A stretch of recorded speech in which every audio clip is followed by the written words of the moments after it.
Black lady sends a naughty sext to Korean Mafia boss by mistake. By morning, he knocks at her door. The neon lights of Seoul's Hongdae district painted the night in electric blues and hot pinks. It was the kind of Friday night where the city hummed with possibility, where anything could happen. Adaora just didn't know that anything would turn out to be the worst, or maybe the best, mistake of her life. She stumbled out of the Nori Bang, the private karaoke room still echoing with her friend's off-key rendition of a BTS song. The soju had hit harder than she'd expected, or maybe it was the 3 bottles of beer she chased it with. Or maybe, if she was being honest with herself, it was the heartbreak that had really knocked her off balance. Ada, wait up. Chisholm, her best friend since their university days in Lagos, caught up to her in the narrow hallway. Girl, where are you going? Home, Adaora said, her words only slightly slurred. I need to do something. That sounds ominous. Chisholm grabbed her arm, her dark eyes filled with concern. What kind of something? The kind where I tell Marcus exactly what he's missing. Chisholm's expression shifted from concern to alarm. Oh no. No. We're not doing this. You're drunk, he's trash, and nothing good comes from drunk texting your ex. He's not my ex, Adaora corrected, pulling her arm free. He's my ghost. There's a difference. An ex has the decency to actually break up with you. Marcus just disappeared. Like I meant nothing. The pain in her voice was raw, and Chisholm's expression softened. 3 months they dated. 3 months of coffee dates and late-night conversations, of him meeting her father on video chat, of planning a trip to Hong Kong to meet his family at Christmas. And then nothing. No explanation. No closure. Just silence. And then that very morning she'd seen him. At the coffee shop near her school, laughing with another woman. Touching her arm. Looking at her the way he used to look at Adaora. I just need to say my piece, Adaora said quietly. And then I'll let it go. I promise. Chisholm sighed, knowing that arguing with drunk Adaora was like trying to stop the Han River with her bare hands. Fine. But I'm staying on the phone with you the whole time. And if you say anything too crazy, I'm staging an intervention. Deal. By 11:47 p.m., Adaora was home in her small but cozy apartment in Mapogu. She decorated it with vibrant African prints that reminded her of her late mother, mixed with the Korean touches that honored the heritage she'd never fully learned. Photos covered one wall, her father back in Lagos, her students at Hanguk International School, the certificate from her first year teaching in Korea. It was a good life. A safe life. A predictable life. She was about to blow it all up.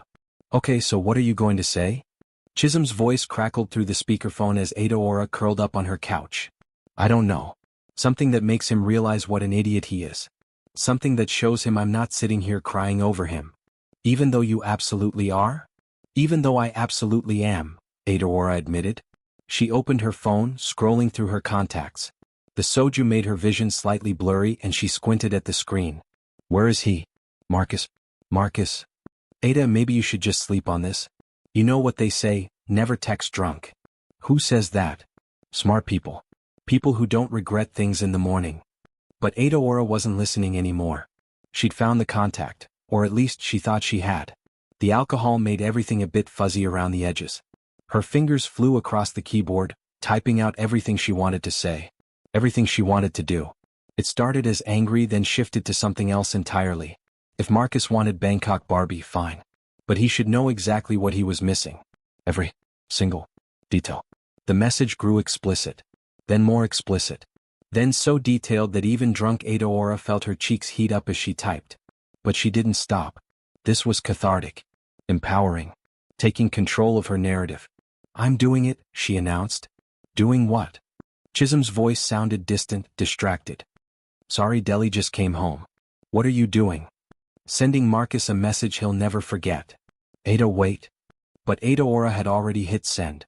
The message whooshed away with that satisfying sound, and for one glorious moment she felt powerful. Vindicated. Free. Then the alcohol fog lifted just enough for her to glance at the top of the screen. The name didn't say Marcus Chen. It said wrong number, delete. Her stomach dropped like an elevator with cut cables. Gee. Her voice came out as a whisper. Yeah. I think I made a mistake. What kind of mistake? The kind where I didn't send that message to Marcus. There was a beat of silence. Then, what? There was this number in my phone, Adaora said, her words tumbling out faster now, panic replacing the soju warmth in her veins. Someone called me months ago by mistake and I saved it with a note to delete it, but I never did, and I think, oh God, I think I just sent that message to a complete stranger. How bad was the message? Adaora scrolled up, reading what she'd written. Her face went hot, then cold, then hot again. I can't even read it out loud. It's basically pornography. Very detailed, very explicit pornography. Oh my God. Okay, don't panic. Just block the number. Problem solved. Right. Yes. Blocking now. But before her thumb could press the block button, her phone buzzed. A response. Interesting. You have the wrong number, but you have my attention. Who is this? Adaora stared at the message, her heart hammering. Someone answered. What? They want to know who I am. Don't tell them. Block them immediately. Another buzz. You're either very brave or very foolish. Send me your address. The words seemed to pulse on the screen, threatening and curious all at once. Adaora's hands shook so badly she nearly dropped her phone. He wants my address, she said, her voice barely audible. Block him. Now. Adaora's thumb hovered over the block button. This was insane. She was going to block this number, delete the evidence of her drunken stupidity, and pretend this never happened. She was going to. Another message appeared. Before you block this number, you should know who you just propositioned. This is Kang Sang-ho. We need to talk. I'll send a car in the morning. 9 a.m. Be ready. Adaora read the name 3 times. It meant nothing to her. Some businessman who thought he was important?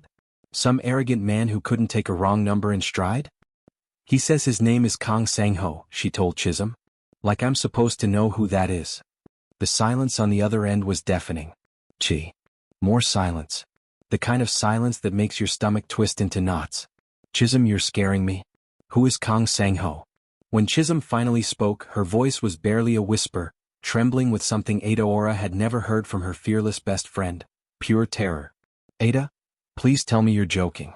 Please tell me this is some sick prank. I'm not joking. I don't know who this person is. Kang Sang-ho. Chisholm said the name like a curse.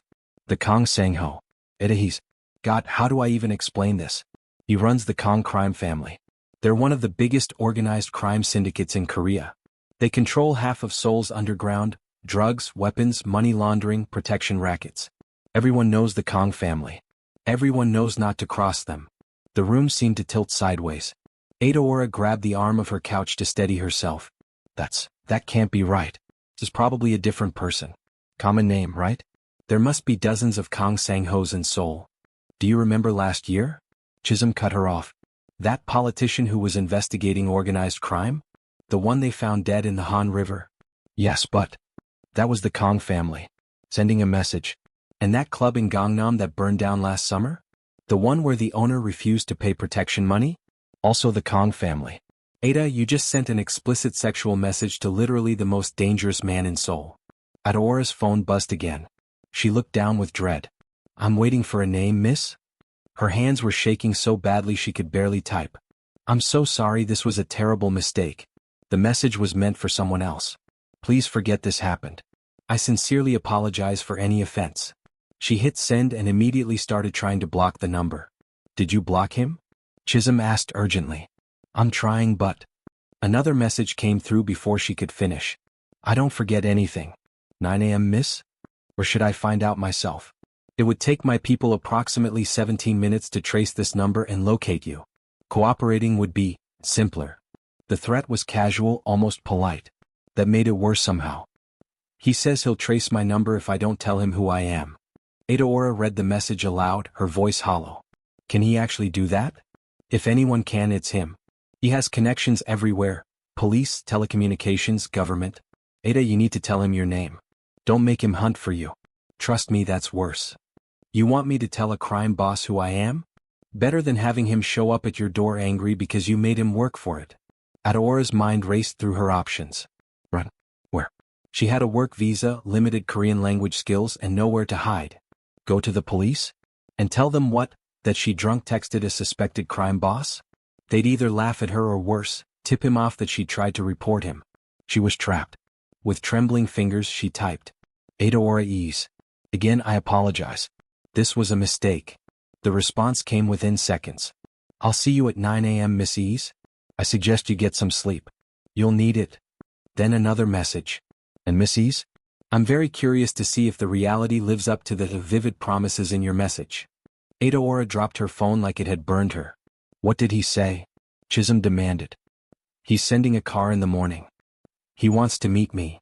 Her voice sounded distant, disconnected, like it was coming from someone else's body. Chi, what do I do? I'm coming over right now. No. The word came out sharp. If this man is as dangerous as you say, I don't want you involved. I don't want anyone else involved. Ada? Please. Just, let me think. Maybe he just wants to meet me, realize it was a drunken mistake, have a laugh, and we'll never see each other again. Right? That's possible, right? Chisholm didn't answer, which was answer enough. After they hung up, Adaora sat in the darkness of her apartment, staring at her phone like it might explode.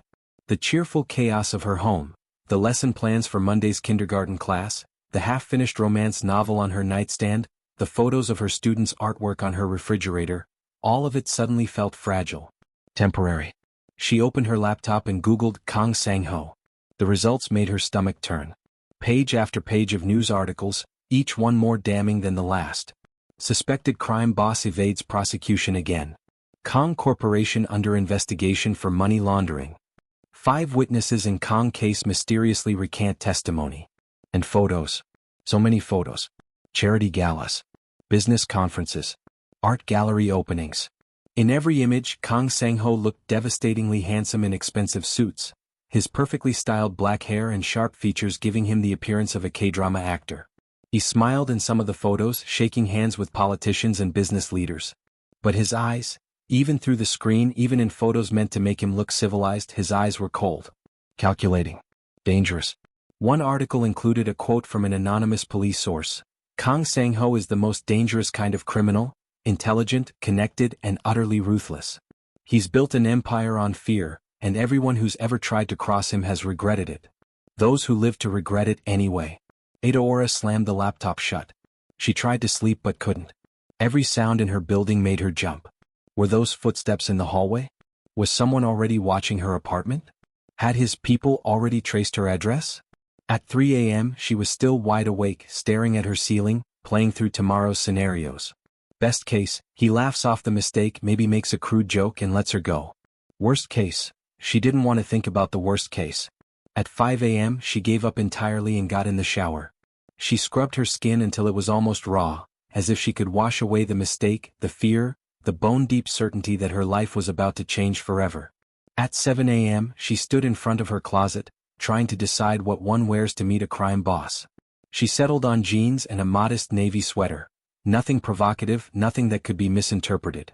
She pulled her natural curls back into a neat bun and stared at herself in the mirror. Her reflection looked terrified. One text, she whispered to herself. One drunk, stupid text and everything changes. At 8:45 a.m. her doorbell buzzed.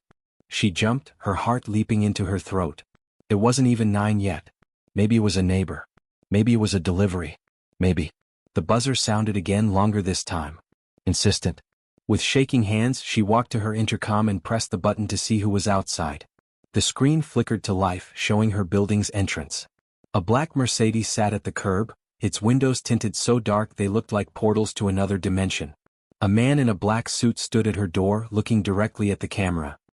He was tall, broad-shouldered, with an earpiece visible in one ear. He spoke, and his voice came through the intercom speaker with crystal clarity. Miss Ease. Mr. Kang is waiting. This was real. This was actually happening. I don't know what you're talking about, she lied, her voice weak even to her own ears. The man's expression didn't change. He doesn't like to be kept waiting. 5 minutes, Miss Ease. The screen went dark. Adaora stood frozen in her small entryway, her mind racing. She could refuse to go. Lock her door, call the embassy, maybe even call the police despite the risks. She could. But even as the thoughts formed, she knew they were fantasies. Men like Kang Sang-ho didn't send polite cars at 9 a.m. if they could be so easily ignored. If she didn't go willingly, he'd find another way. And that way would probably be much less pleasant. She grabbed her purse with shaking hands, checked that she had her phone, and took one last look at her apartment. At her safe, predictable life. Then she opened the door and walked toward whatever was waiting in that black Mercedes. The early morning air was cool against her skin as she stepped outside. The man in the black suit waited by the car's rear door. Up close, he was even more intimidating, at least 6'3", with a scar running along his jawline and eyes that had seen things Adaora didn't want to imagine. He opened the door without a word. The interior of the Mercedes was luxury incarnate, cream leather seats, dark wood trim, and a subtle scent of expensive cologne that made her think of power and money. And sitting across from her, as composed as if he were heading to a business meeting, was Kang Sang-ho. He was even more striking in person than in photos. His dark hair was perfectly styled, his charcoal suit probably cost more than she made in 3 months, and his features were sharp enough to cut glass. But it was his eyes that held her frozen, dark, intense, and currently focused on a tablet in his hands. The door closed. The car began to move. And Kang Sang-ho finally looked up. "Miss Adaora Ease," he said in perfect English, his voice deep and measured. 28 years old. English teacher at Hanguk International School. Nigerian father, Korean mother. Moved to Seoul from Lagos 2 years ago after your teaching certification. Each fact felt like a hammer blow. Adaora's blood ran cold. "How do you know everything about you?" He set down the tablet, giving her his full attention. "It's my business to know things, Miss Ease. Especially when someone—" He paused, and something that might have been amusement flickered in his eyes. "When someone sends me such detailed and creative messages at 11:47 at night." If the car seat could have swallowed her whole, Adaora would have welcomed it. "It was a mistake," she said quickly. "I was drunk. I meant to send it to my ex-boyfriend Marcus. I'm so sorry. I didn't mean any disrespect. I didn't even know who you were until my friend told me and I looked you up and—" She was babbling now, the words tumbling out in a desperate rush. "Please, I'm just a kindergarten teacher. I made a stupid mistake. That's all this is." "Your ex-boyfriend Marcus Chin," Sang-ho said calmly. "Investment banker at Goldman Sachs. Currently in Bangkok with his new girlfriend, Jennifer Wong. They made it official on Instagram 3 days ago." Of course he knew. Of course. "You really do know everything," Adaora said weakly. "I do." He leaned back in his seat, studying her with those intense eyes. "And I know he's an idiot for choosing Bangkok over what you were offering." Despite her terror, Adaora's eyebrows shot up. Was he actually joking? But Sang-ho's expression had already shuddered back to business. "We have a problem, Miss Ease. You have my private number. A number that only 5 people in the world possess. And I need to know how you got it." "I don't know." The panic was rising again, making her voice sharp. "It was in my phone as wrong number, delete. Someone must have called or texted me months ago by mistake, and I saved it planning to delete it later, but I forgot. I swear, I had no idea it was your number. I had no idea who you were until last night." He studied her for a long moment. The car glided smoothly through Seoul's morning traffic, heading away from her neighborhood into areas she didn't recognize. The buildings got taller, more expensive. They were heading into Gangnam. "I believe you," Sang-ho finally said. Relief flooded through her. "Thank you. So I can go home." "No." The relief evaporated instantly. "What? Someone gave you that number, Miss Ease? Intentionally or not, there's a leak in my organization. Until I find it, you're a liability." "A liability?" Her voice rose. "I'm a kindergarten teacher who made a drunk mistake. I'm not a threat to you or your organization or whatever you call it." "You're a witness to a security breach," he said, his tone as calm as if they were discussing the weather. "And in my world, Miss Ease, witnesses don't simply walk away." The car pulled up to a gleaming glass building, one of the most expensive residential towers in Gangnam. A doorman rushed to open Sang-ho's door. Sang-ho stepped out, then turned back to look at her. "Welcome to your new temporary residence." Adaora sat frozen in the Mercedes, staring at him. This couldn't be happening. This was insane. But when the man in the black suit opened her door and gestured for her to exit, she realized with a sinking heart that it was very, very real. She had sent one drunk text, and it had just cost her her freedom. The penthouse occupied the entire top floor of the building. Adaora knew this because the elevator only had one button for the 42nd floor, and it required a fingerprint scan that Sang-ho provided with practiced ease. As they ascended, she watched the numbers climb higher and higher, each floor taking her further from the life she knew. Her phone had no signal. Of course it didn't. The elevator doors slid open with a soft chime that sounded almost cheerful, completely at odds with the situation. What greeted her was not at all what she'd expected from a crime boss's lair. The penthouse was stunning and cold. Floor-to-ceiling windows offered a panoramic view of Seoul, the city sprawling out in every direction like a circuit board of lights and steel. The interior was all clean lines and modern minimalism. White marble floors, black leather furniture, glass and chrome everywhere. It looked like something from an architecture magazine. Beautiful, expensive, and utterly devoid of warmth. There wasn't a single photo anywhere. No personal touches. No hints of the man who lived here. It was less a home and more a display of wealth and power. Sang-ho shrugged off his suit jacket with fluid grace, draping it over the back of a chair. Without it, in just his white dress shirt and black slacks, he looked slightly less intimidating. Only slightly. "I can't stay here," Adaora said, finding her voice. She was still standing near the elevator, as if proximity to the exit might somehow save her. "I have a job. Students who depend on me. A life. Already handled." Sang-ho pulled out his phone, his fingers moving across the screen with quick efficiency. "You've been granted an emergency leave from Hanguk International. Family emergency in Nigeria. Very tragic. You have my condolences."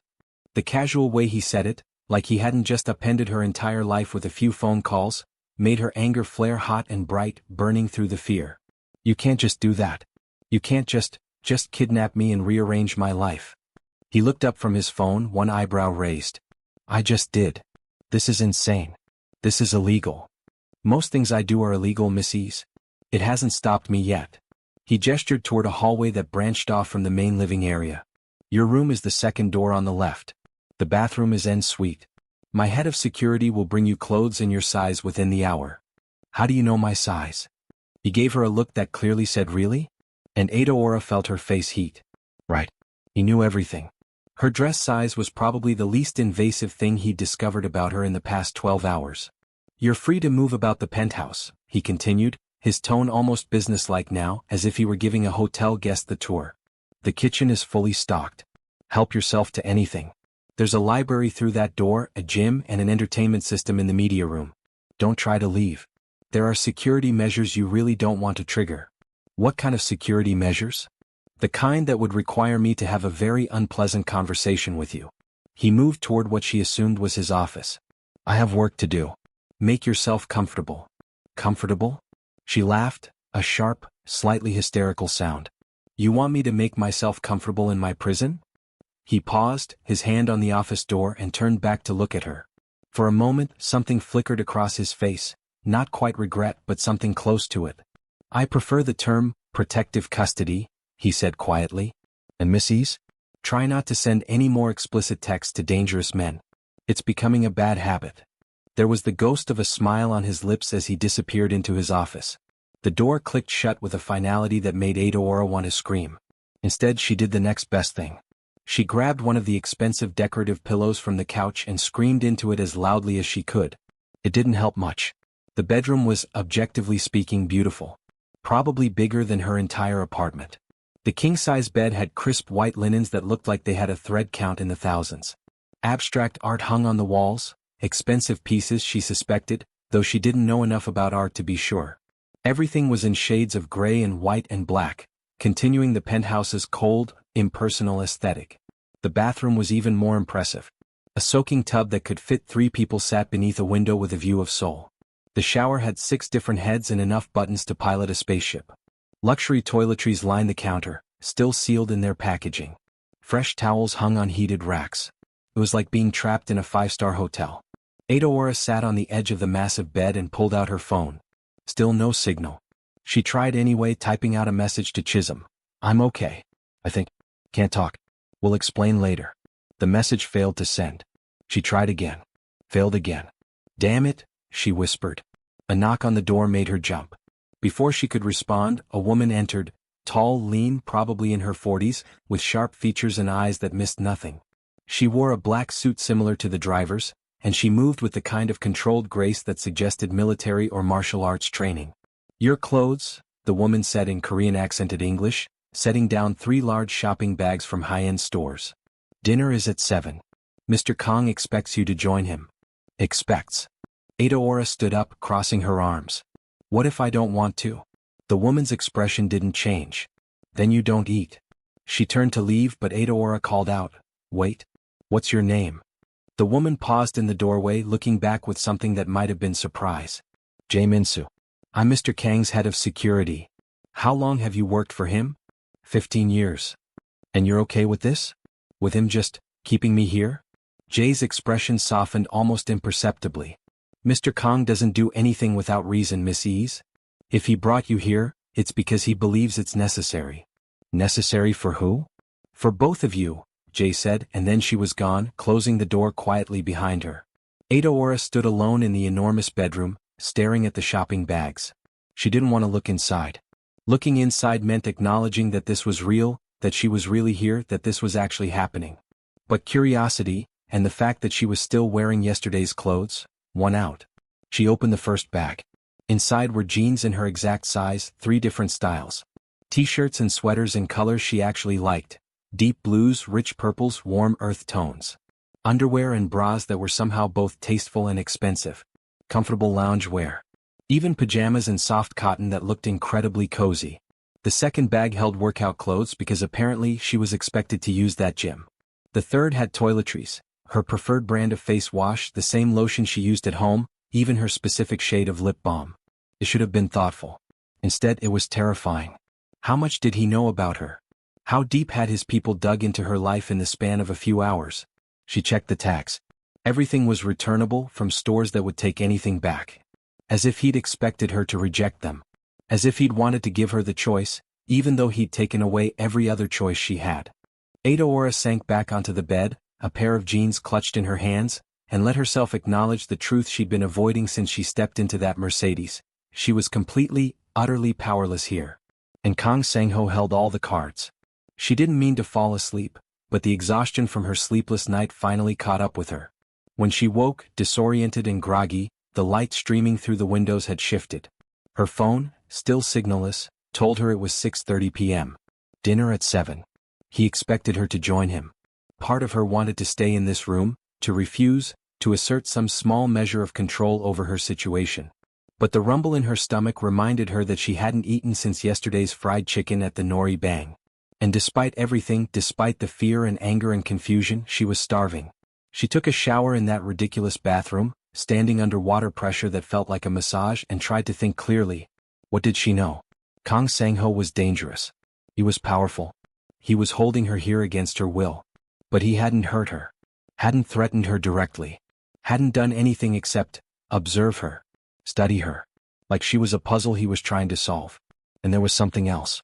Something in the way he'd looked at her when he said Marcus was an idiot. Something in that almost smile when he'd left her in the living room.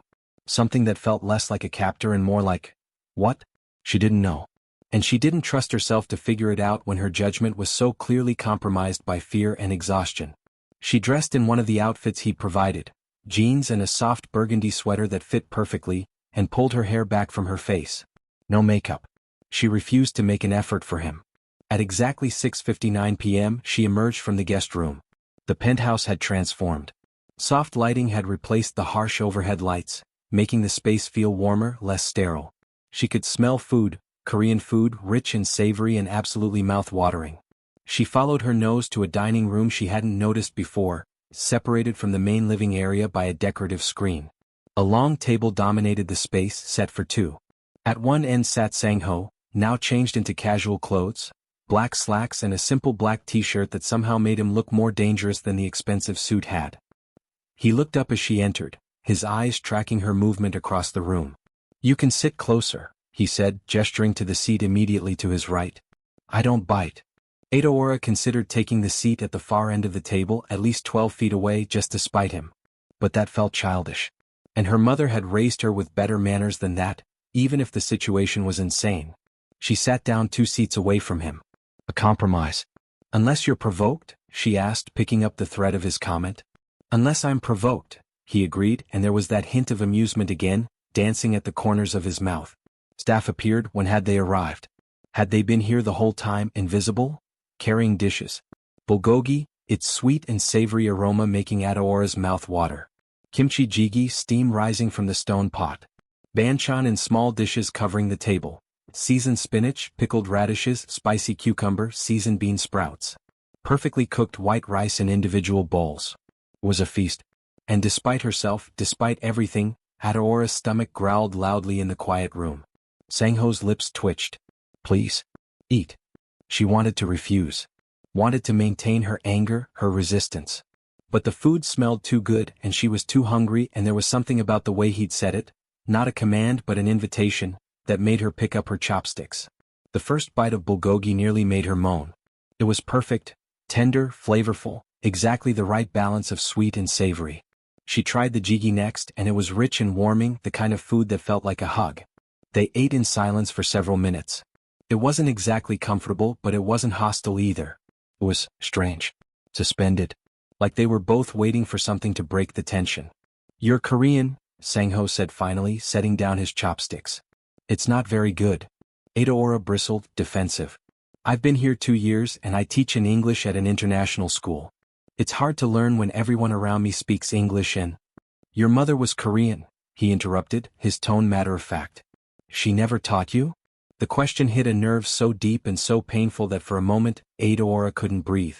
She set down her own chopsticks carefully, buying time, trying to decide how much to tell this man who already knew so much about her. "She died when I was 6, she said finally, her voice quiet. "Before she could teach me much of anything." Something shifted in Sang-ho's expression. The cold calculation melted just for a moment, and what replaced it looked almost like understanding. Pain recognized and acknowledged. "I'm sorry," he said, and he sounded like he meant it. Adaora nodded, not trusting herself to speak. She took a sip of water, then another, letting the moment pass. "So what exactly do you do?" she asked, eager to change the subject, to move away from the grief she kept carefully locked away. "Besides kidnapping English teachers? I run a business. A criminal business." "That's a matter of perspective," he said, picking up his chopsticks again. "No, it's a matter of law. You said yourself that most of what you do is illegal. The law and justice aren't always the same thing, Miss Ease." He took a bite of rice, chewed thoughtfully. "The world isn't as black and white as you might think. That's what every criminal says to justify their actions. Perhaps." He looked at her directly, his dark eyes intense. "Or perhaps some of us operate in the gray spaces that the black and white world creates. The spaces where people fall through the cracks. Where the law doesn't protect them. Where someone has to. And that someone is you? Robin Hood in Armani?" Despite himself, Sang-ho laughed. A real, genuine laugh that transformed his entire face. The cold mask cracked, and underneath was someone younger, warmer, almost boyish. It lasted only a moment, but it was enough to steal Adaora's breath. "I've been called many things," he said, still smiling slightly. "Robin Hood is a new one." "You should do that more often," Adaora said before she could stop herself. "What?" "Laugh. Smile. You look almost human when you do." The smile faded. His expression shuttered, closed again, the wall going back up. He stood abruptly, his napkin dropping onto the table. "Finish your dinner," he said, his voice cool again, distant.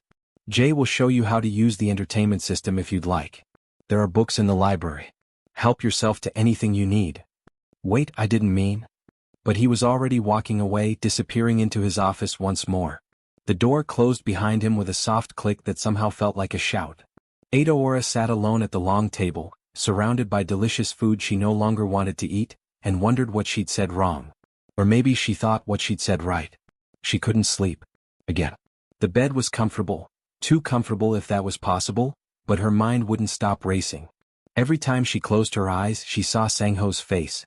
The cold mask. The moment when he'd laughed. The pain in his eyes when she'd mentioned her mother. He was dangerous. She knew this. She'd read the articles, heard Chisholm's warnings, seen the evidence of his power and influence. But he was also complicated. More complicated than she'd expected a crime boss to be. At 2:15 a.m., she gave up on sleep and wandered out of the guest room. The penthouse was dark except for the city lights streaming through the floor-to-ceiling windows. Seoul never really slept, and from this height the city looked like a living thing pulsing with light and life. She found herself drawn to the kitchen, thinking a glass of water might help. The space was all sleek lines and high-end appliances, the kind of kitchen that belonged in a magazine spread. She was opening cabinets, searching for a glass, when a voice from the darkness nearly made her jump out of her skin. "Can't sleep?" She spun around. Sang-ho sat at the kitchen island, barely visible in the dim light. A glass of whiskey sat in front of him, amber liquid catching the faint glow from the windows. "Oh my God," Adaora pressed a hand to her racing heart. "You scared me." "Sorry?" "Old habit. Sitting in the dark." He gestured to the seat across from him. "Glasses are in the cabinet to your right." She found a glass, filled it with water from the refrigerator, and stood awkwardly by the sink. She should go back to her room. This felt too intimate, too dangerous. But her feet didn't move.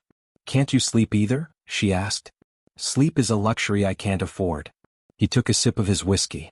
"Too many enemies. Too many things that need my attention." "That sounds exhausting." "It is." Adaora surprised herself by sitting down at the island, leaving one empty seat between them. Close but not too close. The darkness made it easier somehow. Made this conversation, whatever it was, feel less real. "Can I ask you something?" she said.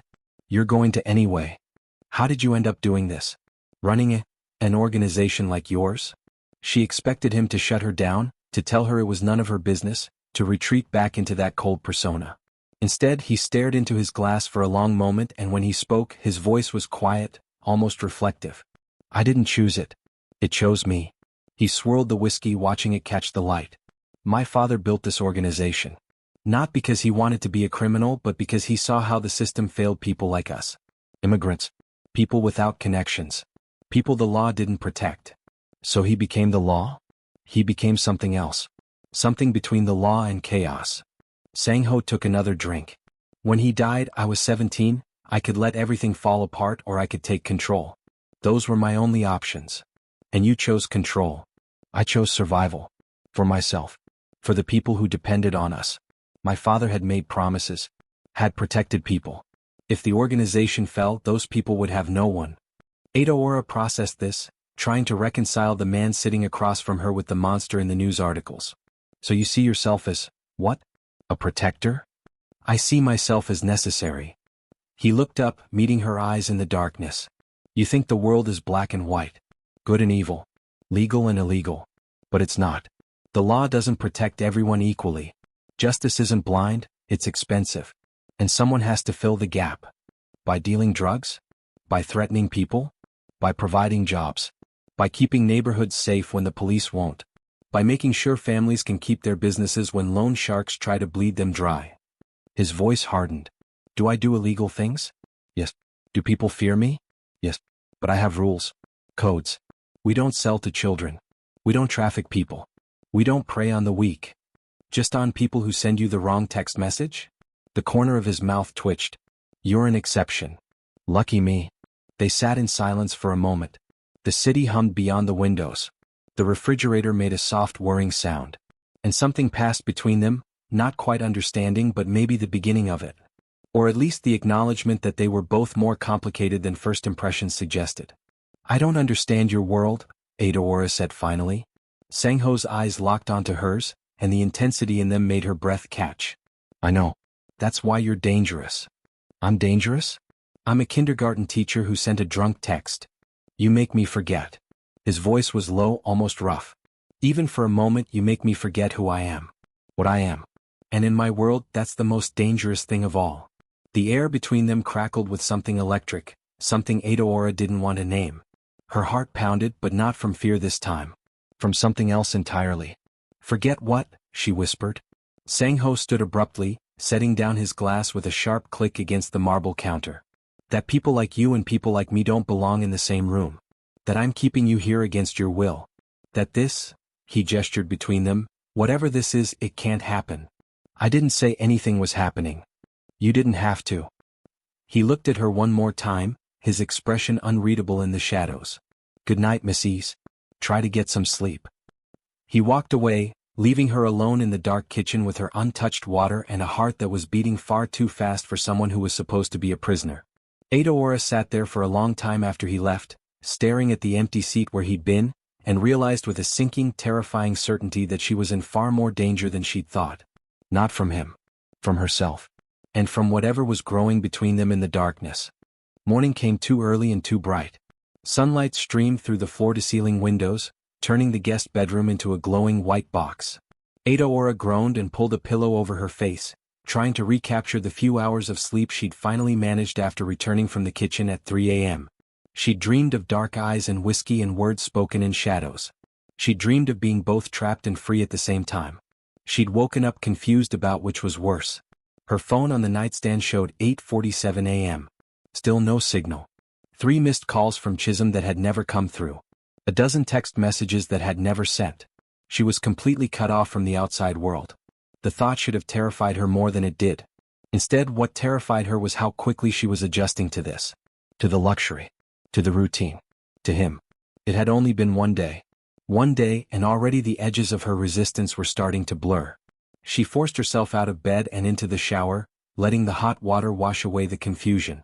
When she emerged, she found fresh towels that hadn't been there before, and a tray on the dresser holding a pot of coffee, fresh fruit, and pastries that were still warm. Someone had been in her room while she showered. The thought made her skin prickle, but the coffee smelled too good to resist. She poured a cup and took it to the window, looking out over Seoul in the morning light. From this height, the city looked peaceful, organized, almost serene. Nothing like the chaotic, vibrant mess it was at street level. She wondered if that's how Sang-ho saw the world. From high up, removed, where everything looked neat and manageable. As if summoned by her thoughts, there was a knock at the door.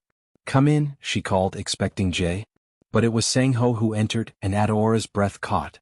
He was dressed casually in dark jeans and a gray Henley, his hair slightly damp like he'd just showered too. Without the suit armor, he looked younger. More human. Exactly what she told him last night. "Good morning," he said, staying near the door. "I hope you slept well." "I didn't actually. Someone kept me up with cryptic philosophical discussions about the nature of good and evil." His lips twitched. "My apologies." They stood in awkward silence for a moment. Adaora clutched her coffee cup, very aware that she was wearing only the pajamas he'd provided. Soft cotton pants and a tank top that suddenly felt far too revealing. "I have meetings all day," Sang-ho said finally. "You'll have the penthouse to yourself. Jay will be here if you need anything." "How long am I going to be here?" "I'm working on finding the leak. These things take time." "How much time?" "As much as it takes." He shifted, looking almost uncomfortable. "I know this isn't ideal." "Ideal?" Adaora set down her coffee cup harder than necessary. "I'm being held prisoner. My friends think I'm in Nigeria. My students think I abandoned them. There's nothing ideal about any of this. I'm protecting you." "From what?" "I'm not the one in danger here. You're the crime boss with enemies." "And you have my private number?" he said, his voice hardening. "Which means anyone who wants to get to me might think you're important to me. But I'm not. They don't know that." He moved further into the room, and Adaora had to resist the urge to step back. "Until I find out how that number ended up in your phone, until I plug the leak and send a message that it's been handled, you're safer here." "Safer? Or just more convenient for you to keep an eye on?" Something flashed in his eyes. Anger, maybe, or frustration. "If I wanted to just keep an eye on you, Miss Ease, there are far simpler methods than housing you in my personal residence." The emphasis on personal residence sent a shiver through her. This was his space. His sanctuary. And he'd brought her into it. "Why am I really here?" she asked quietly. For a long moment he just looked at her. Then, surprisingly, he answered honestly. "I don't know yet." The admission hung between them, honest and unsettling. "I have to go," he said abruptly. "Help yourself to anything. The library has books in English. The gym has." "I know. Jay gave me the tour." Adaora picked up her coffee again, using it as a shield. "Have fun at your crime meetings or whatever you do all day." He almost smiled. "Almost. Try to stay out of trouble." "That's rich coming from you." This time he did smile, just slightly, before leaving and closing the door behind him. Adaora stood alone in the sunny bedroom and realized something troubling. She was starting to enjoy their verbal sparring. Starting to look forward to his presence rather than fear it. This was bad. This was very, very bad. She spent the morning exploring the penthouse properly. The library turned out to be her favorite room. 2 walls of floor-to-ceiling bookshelves, a comfortable reading nook by the window, and a surprising variety of genres. Literary fiction sat next to crime thrillers. Korean poetry beside English classics. Business books mixed with philosophy texts. What caught her attention was a small section of children's books. Not in Korean but in English. Where the Wild Things Are. The Giving Tree. Charlotte's Web. Books that were worn, well-read, loved. She pulled out Where the Wild Things Are and opened the cover. On the inside, in a child's careful handwriting, Kang Sang-ho, age 7. Something twisted in her chest. These were his books. From before. Before he became the cold, dangerous man who held her captive. When he was just a boy who loved stories about wild things and adventures. He read those constantly.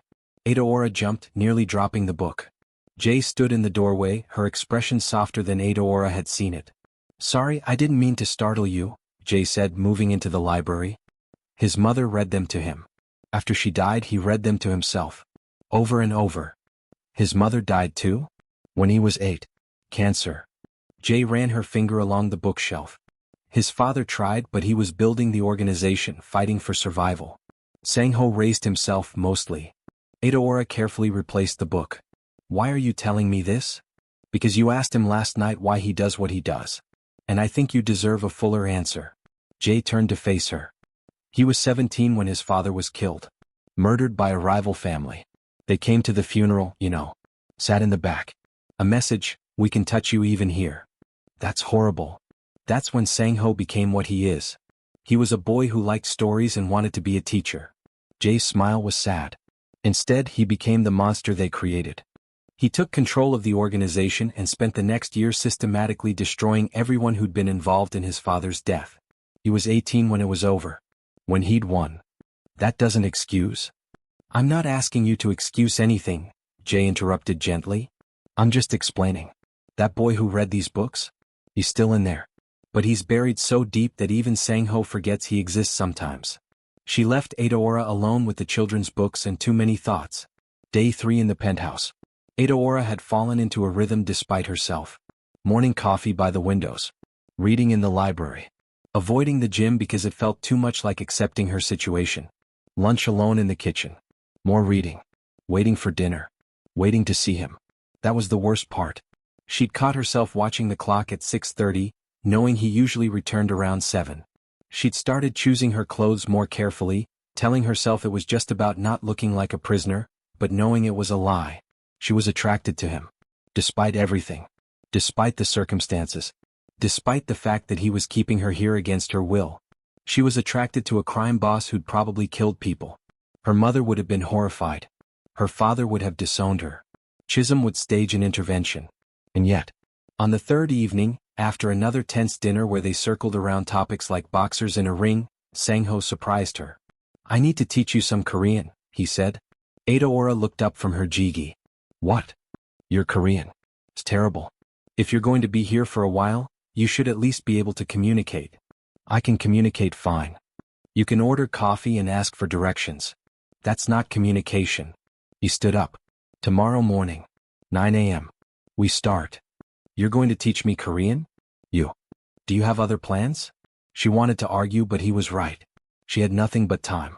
And the idea of spending more time with him, even in a teacher-student capacity, made her pulse quicken in a way she absolutely refused to analyze. "Fine," she said. "But I'm not calling you. I wouldn't expect you to, Miss Ease."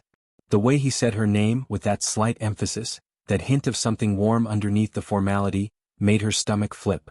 She was in so much trouble. The next morning, Adaora woke with unexpected anticipation. She told herself it was just about learning Korean, about having something productive to do. She ignored the fact that she'd changed her outfit 3 times before settling on jeans and a soft blue sweater that she knew looked good on her. Sang-ho was waiting in the living room at exactly 9 a.m., a notebook and pen on the coffee table, 2 cups of coffee already poured. "Ready?" he asked. "Ready." He started with basics. Hangul characters. Pronunciation.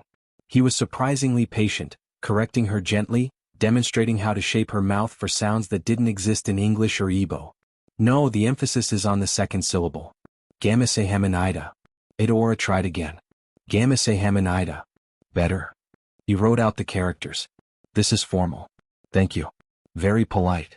"What's the informal way?" "Gamawo." "But you wouldn't use that with me." "Why not?" "It's for people who are close. Friends. Family." His pen paused over the paper. "People who matter to each other." Something in his tone made her brave. Or stupid. She wasn't sure which. "Gamawo," she said deliberately, using the informal.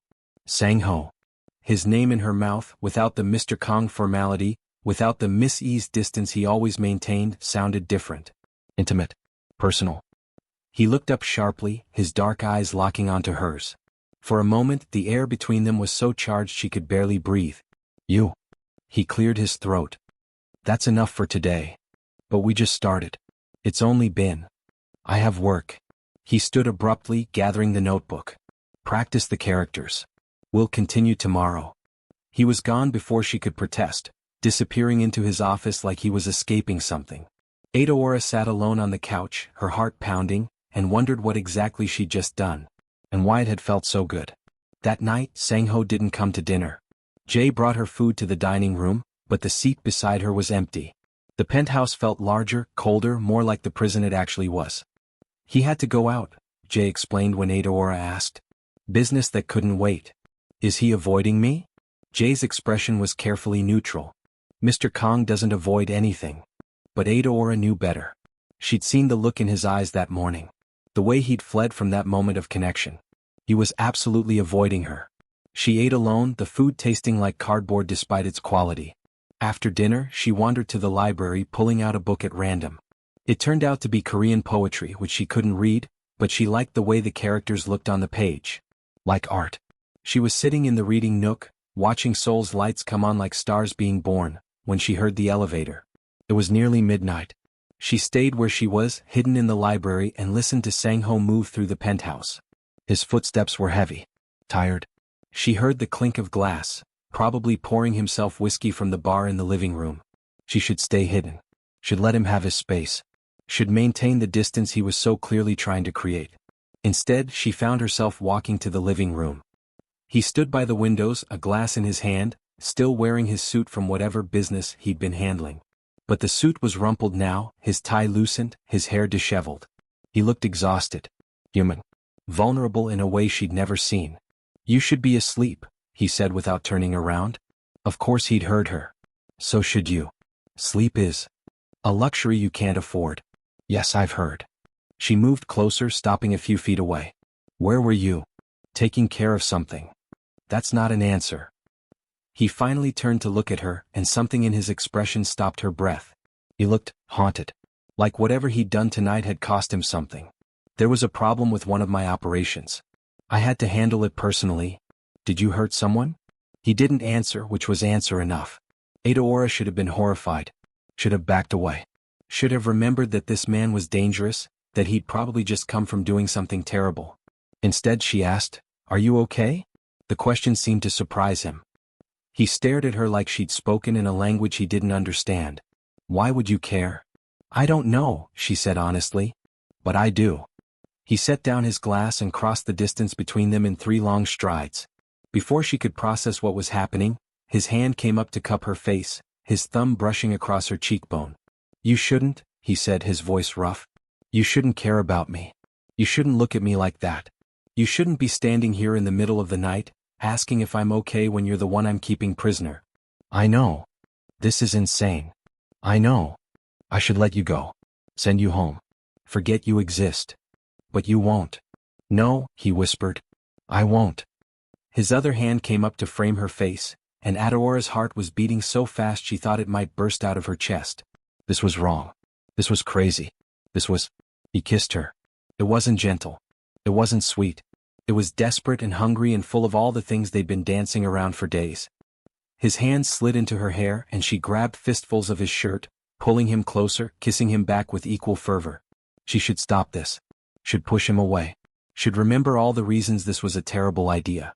But God, he tasted like whiskey and danger and something darker, something addictive, and she couldn't make herself care about should. When they finally broke apart, both breathing hard, Sang-ho rested his forehead against hers.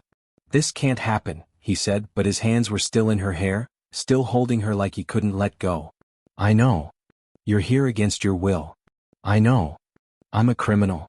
A monster. Everything you should hate. I know. She pulled back just enough to look into his eyes. But I don't. I don't hate you. I should, but I don't. He kissed her again, softer this time, almost tender. Like he was trying to memorize the taste of her. Like he knew this couldn't last. When he pulled away, he took a step back, then another, putting distance between them. Go to bed, Adaora. Her name. Not Miss Ease. Just Adaora. Said in that deep voice that made her shiver. Sang-ho. Please. He looked tortured. Just, go. She went, but she felt his eyes on her the whole way back to her room.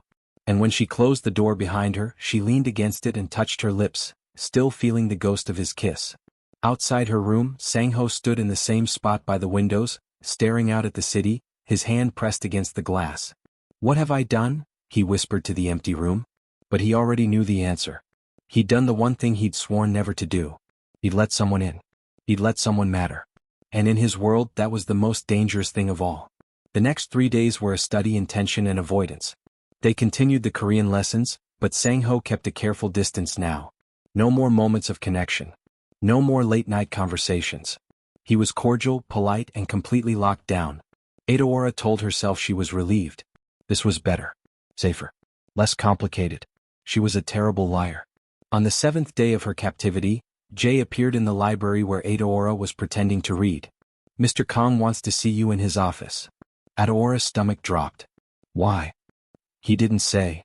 She followed Jay through the penthouse, her mind racing through possibilities. Had he found the leak? Was he sending her home? Was he angry about the kiss, about the way she'd let things get complicated? Sang-ho's office was as impersonal as the rest of the penthouse. Sleek desk, expensive art, technology everywhere. He stood by the window, hands in his pockets, and didn't turn when she entered. You found the leak, she said. It wasn't a question. Yes. Relief should have flooded through her. Instead, she felt only a strange, hollow disappointment. So I can go home? Yes. She waited for more. An explanation. Some context. Something. But he just stood there, silent, staring out at the city. Who was it? She finally asked. One of my drivers. Lee Min-jun. He was selling information to a rival family, client lists, phone numbers, addresses. Your number came from a batch he sold 8 months ago. What will happen to him? Sang-ho's jaw tightened. That's not your concern. You're going to kill him. He finally turned to face her, his expression cold. Back to the mask. Back to the monster. I'm going to handle it my way. He made a mistake. He betrayed me. Endangered my organization. Endangered everyone under my protection. Endangered you. His voice hardened. There are consequences for betrayal in my world. And what about in mine? Adaora took a step closer, anger flaring hot and bright. What about the fact that you took me from my life, held me here for a week, turned my world upside down? What are the consequences for that? You're free to go, he said flatly. Jay will drive you home. Your job has been held. Your apartment is untouched. You can go back to your life like none of this happened. Like none of this happened? She laughed, sharp and bitter. You think I can just forget? Pretend the last week didn't exist. That would be best. For who? For you? For both of us. He moved to his desk, putting furniture between them like a barricade. You don't belong in my world, Adaora. You were right the first day. This is insane. I'm a criminal. A monster.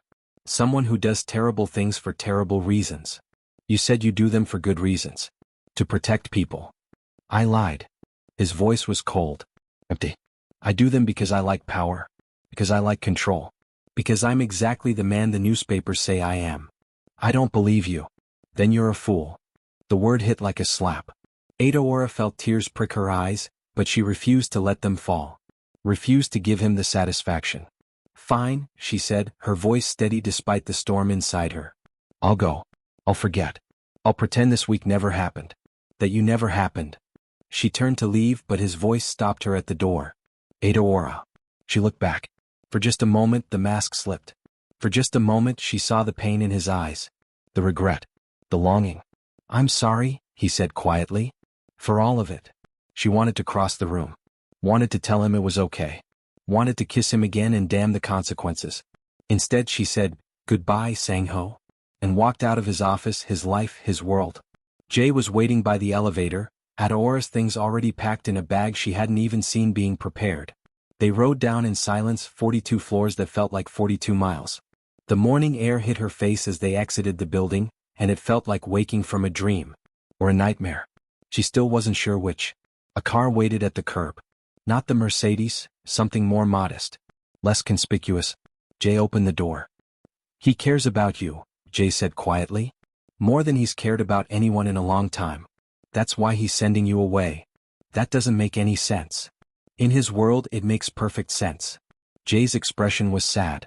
People he cares about become targets. Liabilities. He's protecting you the only way he knows how. By pushing me away? By keeping you alive. Adaora climbed into the car, and as it pulled away from the building she looked back one last time. 42 floors up, barely visible, a figure stood at a window. Watching her leave. She turned away and didn't look back again. Her apartment felt wrong. Adaora stood in the middle of her living room, the same living room where this had all started 1 week ago, and nothing looked the same. The furniture was in the same places. Her photos still hung on the walls.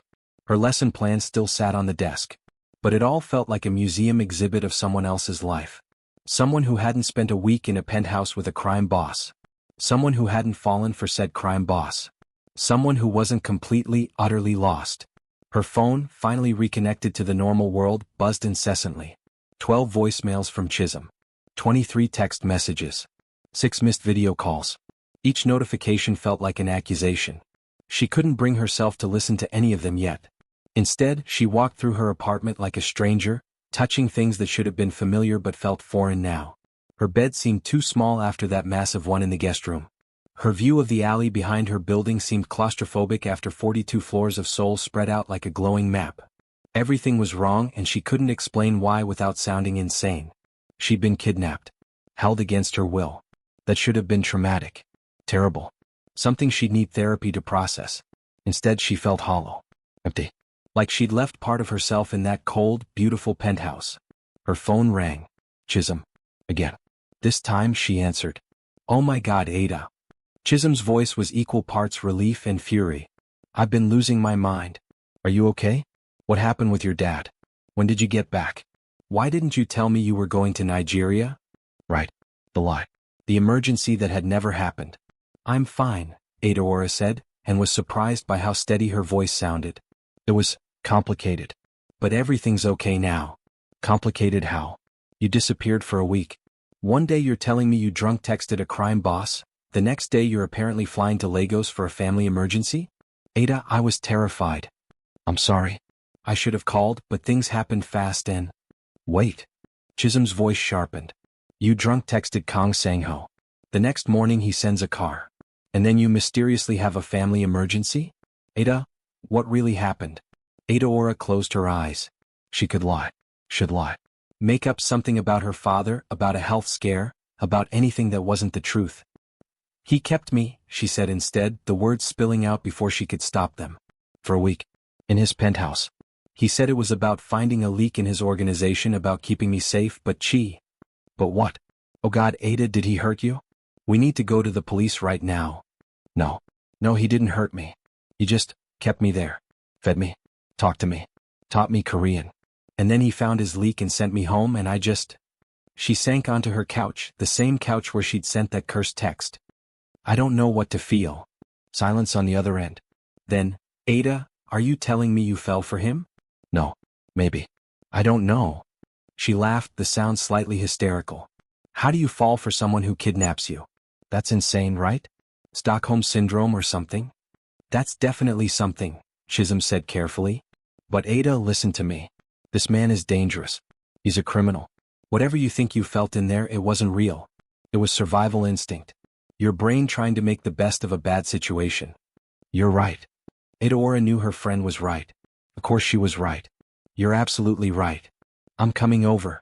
Right now. We're going to talk this through and then we're going to figure out what to do next. No, please. I need to be alone right now. To process. I promise I'm okay. After more protests and promises to meet for lunch tomorrow, Chisholm finally hung up. Adaora sat in the silence of her apartment and wondered if she'd just lied to her best friend. Was she okay? She honestly didn't know. The next 3 days passed in a fog. Adaora went through the motions of her life like an actress playing a role. She met Chisholm for lunch and performed normalcy, laughing at jokes, complaining about work, pretending everything was fine. She returned to school, where her students welcomed her back with drawings and hugs and questions about Nigeria that she deflected with vague answers. She was functional. Productive. Fine. Except at night. At night, she lay awake in her too small bed and thought about dark eyes and whiskey-rough voices. She thought about the way he'd said her name. The way he'd kissed her like she was both salvation and damnation. The way he'd pushed her away to keep her safe. She thought about him constantly and she hated herself for it. On the 4th day she came home from school to find an envelope slipped under her door. Expensive paper. No return address. Her name written in elegant handwriting she didn't recognize. Inside was a bank card and a note. For any expenses you incurred during your stay. Consider it compensation for the inconvenience. That was it. No signature. No personal message. Just cold, transactional language that reduced their week together to an inconvenience. Adaora stared at the card. She should throw it away. Should rip up the note and pretend she never received it. Should be insulted by the implication that money could somehow fix what he'd done. Instead, she found herself checking the balance online. 10 million won. About $8,000. It was insultingly generous. A reminder that to him she'd been a problem. An expense. A liability he'd handled and compensated for and moved on from. She threw the card across the room and cried for the first time since leaving the penthouse. A week after her return, Adaora had almost convinced herself she was moving on. She'd deleted her Google searches about Kang Sang-ho. She'd stopped checking the news for mentions of him. She'd thrown herself into work, planning an ambitious end-of-year performance for her kindergarten class. She was healing. Moving forward. Forgetting. And then she saw him. It was a Friday evening and she'd agreed to meet some colleagues for dinner in Gangnam. A mistake she realized as soon as they arrived. Gangnam was his territory, and every expensive restaurant, every sleek building reminded her of that penthouse, that week, that kiss. They were walking to the restaurant when she spotted the Mercedes. It was parked outside a high-end hotel, and even though she couldn't see through the tinted windows, she knew. She knew. Ada? You coming? Jessica called back. I forgot something. You guys go ahead. I'll catch up. She didn't wait for a response. She walked toward the Mercedes like it was pulling her with invisible strings. Stupid. Dangerous. Exactly the kind of thing she'd promised herself she wouldn't do. The driver's window lowered. It was a different man than the one who'd picked her up that first morning, younger with a scar across his eyebrow. Miss Ease, he said, not surprised to see her. Mr. Kang is in a meeting. I can tell him. No. The word came out too fast. I was just walking by. Tell him. Don't tell him anything. She turned to leave, embarrassment flooding through her. What had she been thinking? That she'd knock on his car window and they'd have some kind of reunion? That he'd been thinking about her too? He asks about you. Adaora froze. What? The driver's expression was carefully neutral. Every day. He asks if you're safe. If you're okay. If there's been any threats. He has people watching me? He has people watching everyone. The driver paused. But he only asks about you. Before she could respond, before she could process what that meant, the hotel doors opened. Sang-ho emerged, surrounded by men in suits. He was in full business mode, expensive three-piece suit, expression cold and authoritative, every inch the powerful crime boss. Their eyes met across the distance. Everything stopped. The street noise faded. The world narrowed to just the two of them, staring at each other like two people drowning. He said something to the men around him. They dispersed. He walked toward her, and Adaora's heart was beating so hard she thought everyone on the street must be able to hear it. Adaora. Just her name. Said in that voice that haunted her dreams. Sang-ho. She was proud of how steady she sounded. My friends are meeting for dinner nearby. I was walking and saw the car and She was babbling now. I should go. How are you? The question was simple. The way he asked it, like he genuinely needed to know, like her answer mattered, wasn't simple at all. Fine. Good. Back to normal life. Teaching. Everything's fine. You said fine twice. Because I am. Fine. She crossed her arms. How are you? Business good? Leaked any more phone numbers? His lips twitched. No. That particular problem has been handled. Handled. She didn't want to know what that meant. They stood on the Gangnam street, people flowing around them, and Adaora didn't know what to say. She had 1,000 things she wanted to ask. Why did you really let me go? Do you think about me? Was any of it real? Do you regret it? Because I do. Or I don't. I can't decide which. You look good, he said finally. So do you. I should let you get to your dinner. Right. Yes. Dinner. Neither of them moved. Adaora. Don't. She took a step back. Whatever you're about to say, don't. You made your choice. You sent me away. You said it was for the best and you were probably right, so let's just leave it at that. You're right. But he looked like the words cost him something. Take care of yourself. You too. She walked away without looking back, proud of herself for being strong, for not running back to him, for not making this messier than it already was. She made it 3 blocks before she had to stop and lean against a building, her whole body shaking. She'd been so close to him. Close enough to touch. Close enough to smell his cologne. Close enough to remember exactly what it felt like to kiss him. And she'd walked away. She should have felt proud, relieved, free. Instead, she felt like she'd just made the biggest mistake of her life. That night, unable to sleep, Adaora pulled out the Korean notebook from their lessons. She'd kept it, hidden in her nightstand like a shameful secret. His handwriting was neat, precise, Hangul characters written out with patient care. She practiced the phrases he'd taught her, her pronunciation probably terrible without him there to correct her.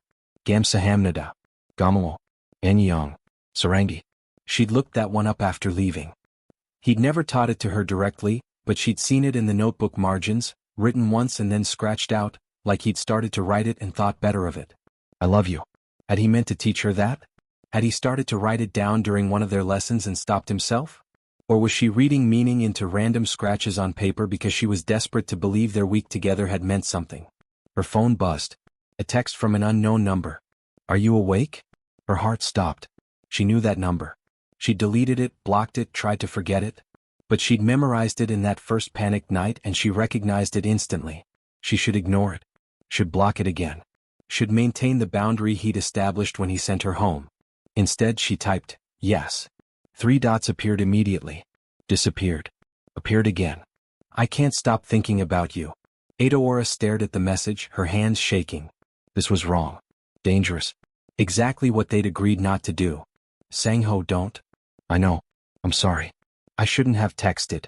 I saw you tonight and The dots appeared and disappeared several times. Whatever he was trying to say, he couldn't find the words. I miss you too, she typed before she could stop herself.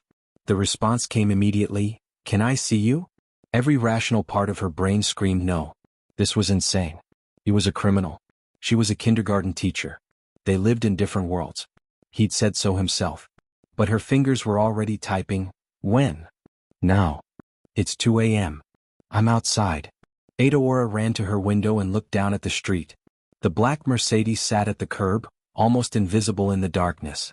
As she watched, the rear door opened and Sangho stepped out, looking up at her building. Even from 4 floors up, even in the dim streetlight, she could see his face. The longing. The need. The same desperate hunger she felt clawing at her chest. This was a mistake. A terrible, dangerous mistake. She buzzed him in anyway. The knock on her door came exactly 3 minutes later. She'd spent those 3 minutes panicking, questioning her sanity, running her hands through her hair, and generally being completely useless. When she opened the door, Sangho stood in her narrow hallway, looking too large, too expensive, too everything for her modest apartment. He was still in his suit from earlier, though he'd lost the tie and undone the top buttons of his shirt. He looked exhausted. Wrecked. Beautiful. This is a mistake, he said immediately. I know. I shouldn't be here. I know. Nothing's changed. All the reasons I sent you away, they're all still true. I know. She stepped back. Are you coming in or not? He crossed the threshold and the apartment felt even smaller with him in it. He looked around, taking in her life. The modest furniture, the student artwork on the fridge, the books piled everywhere, the photos of her family. Everything that marked her as fundamentally different from him. Nice place, he said. It's tiny compared to your penthouse. It's warm. Lived in. Yours. He moved to the wall of photos, studying them. Is this your mother? Yes. With me about 6 months before she died. He touched the frame gently. You have her smile. The tenderness in his voice undid her. She'd been trying so hard to be strong, to maintain some distance. But that single gesture destroyed all her defenses. Why are you here, Sangho? He turned to face her. Because I can't do this. I can't pretend that week didn't happen. I can't pretend I don't think about you every moment of every day. I can't pretend I didn't fall for you somewhere between your terrible Korean pronunciation and the way you refused to be intimidated by me. You fell for me? Completely. Catastrophically. Against all reason and logic and self-preservation. He moved closer. And I know all the reasons this is impossible. I know you deserve better. I know I'm putting you in danger just by being here. I know this can't work. Then why? Because I don't care. He was right in front of her now, close enough that she had to tilt her head back to look at him. For the first time in 17 years, I don't care about consequences. I don't care about logic. I just care about you. This is insane, Adaora whispered. I know. We barely know each other. I know. You're a criminal. I know. I should tell you to leave. You should. His hand came up to cup her face, thumb brushing across her cheekbone. But you won't. No, she breathed. I won't. He kissed her and it was different than the first time. Less desperate, more deliberate. Like he was taking his time, savoring her, memorizing the taste and feel of her mouth. His hand slid into her hair and she grabbed his shirt, pulling him closer, deeper, kneading him with an intensity that terrified her. They broke apart just long enough for her to gasp. Stay. Are you sure? No. But stay anyway. He kissed her again, walking her backward toward her bedroom. They left a trail of his jacket, her sweater, his shirt. By the time they reached her bed, they were both breathing hard, hands everywhere, mouths hungry. Last chance, he murmured against her neck. Tell me to go and I will. Don't go. She pulled him down onto the bed. Don't ever go. And for that night, in her small apartment with the too small bed and the photos watching from the walls, they pretended the world outside didn't exist. They pretended his world and her world could somehow coexist. They pretended they could have this. Just for tonight they pretended everything would be okay. Adaora woke to sunlight streaming through her window and the smell of coffee. For a moment she thought she'd dreamed the whole thing. That Sang-ho hadn't really come to her apartment at 2 a.m. That they hadn't spent the night tangled together in her bed. Then she heard movement in her kitchen. She pulled on clothes and padded out to find Sang-ho standing at her small stove making eggs. He'd put on his pants but was still shirtless, and the domestic sight of him, this dangerous crime boss, cooking breakfast in her tiny kitchen was so surreal she had to stop and stare. You cook? She asked. He looked over his shoulder and smiled. I have many hidden talents, Miss Ease. We're back to Miss Ease? In public always. In private? He crossed to her, kissed her softly. In private you're Adaora. And I'm just Sang-ho. The man who is completely, helplessly in love with you. The words hit her like a physical blow. You love me? Is that really surprising after last night? We barely know each other. I know you're terrible at Korean but refuse to quit trying. I know you arrange the pencils on your desk by color. I know you cry at children's books and get angry on behalf of people you've never met. I know you're brave enough to argue with a crime boss and kind enough to care if he's okay. He tucked a curl behind her ear. I know enough. I love you too, she said, the words spilling out before she could overthink them. I think I have since you made me read Where the Wild Things Are in the library, and I realized you were more than just the monster everyone says you are. He kissed her again, deeper this time, and the eggs started to burn. They laughed, scrambling to save breakfast, and it felt so normal, so right, that Adaora almost forgot about the impossibility of their situation. Almost. They ate breakfast at her small table, their knees touching, stealing kisses between bites. And Adaora let herself believe just for a little while that this could work. That love could bridge the gap between their worlds. That happy endings existed for crime bosses and kindergarten teachers. But reality had a way of intruding on even the most beautiful delusions. It happened 3 days later. Adaora was leaving school, heading to the subway, when a car pulled up beside her. Not the Mercedes. Something cheaper, more anonymous. The window rolled down and a man she didn't recognize leaned out. Miss Ease? We need to talk about Kang Sang-ho. Every instinct screamed danger. She walked faster. The car kept pace. We know about your relationship. We know he cares about you. That makes you valuable. I don't know what you're talking about. Don't be stupid. We've been watching you both. We know he visits you. We know you visited him. We know everything. Adaora stopped walking. What do you want? The man smiled. It wasn't a nice smile. Information. Or we'll make sure everyone knows that Kang Sang-ho has a weakness. And in our world, weaknesses get exploited. Are you threatening me? I'm offering you a choice. Help us or become collateral damage when his enemies come for you. Because they will come, Miss Ease. You're a target now. The only question is whether you want to be an informed target or a dead one. He handed her a card through the window. No name. Just a phone number. You have 48 hours to decide. Choose wisely. The car drove off, leaving Adaora standing on the sidewalk, shaking. The card felt like it was burning in her hand. Jay had been right. People he cared about became targets. And now, someone was trying to use her to get to him.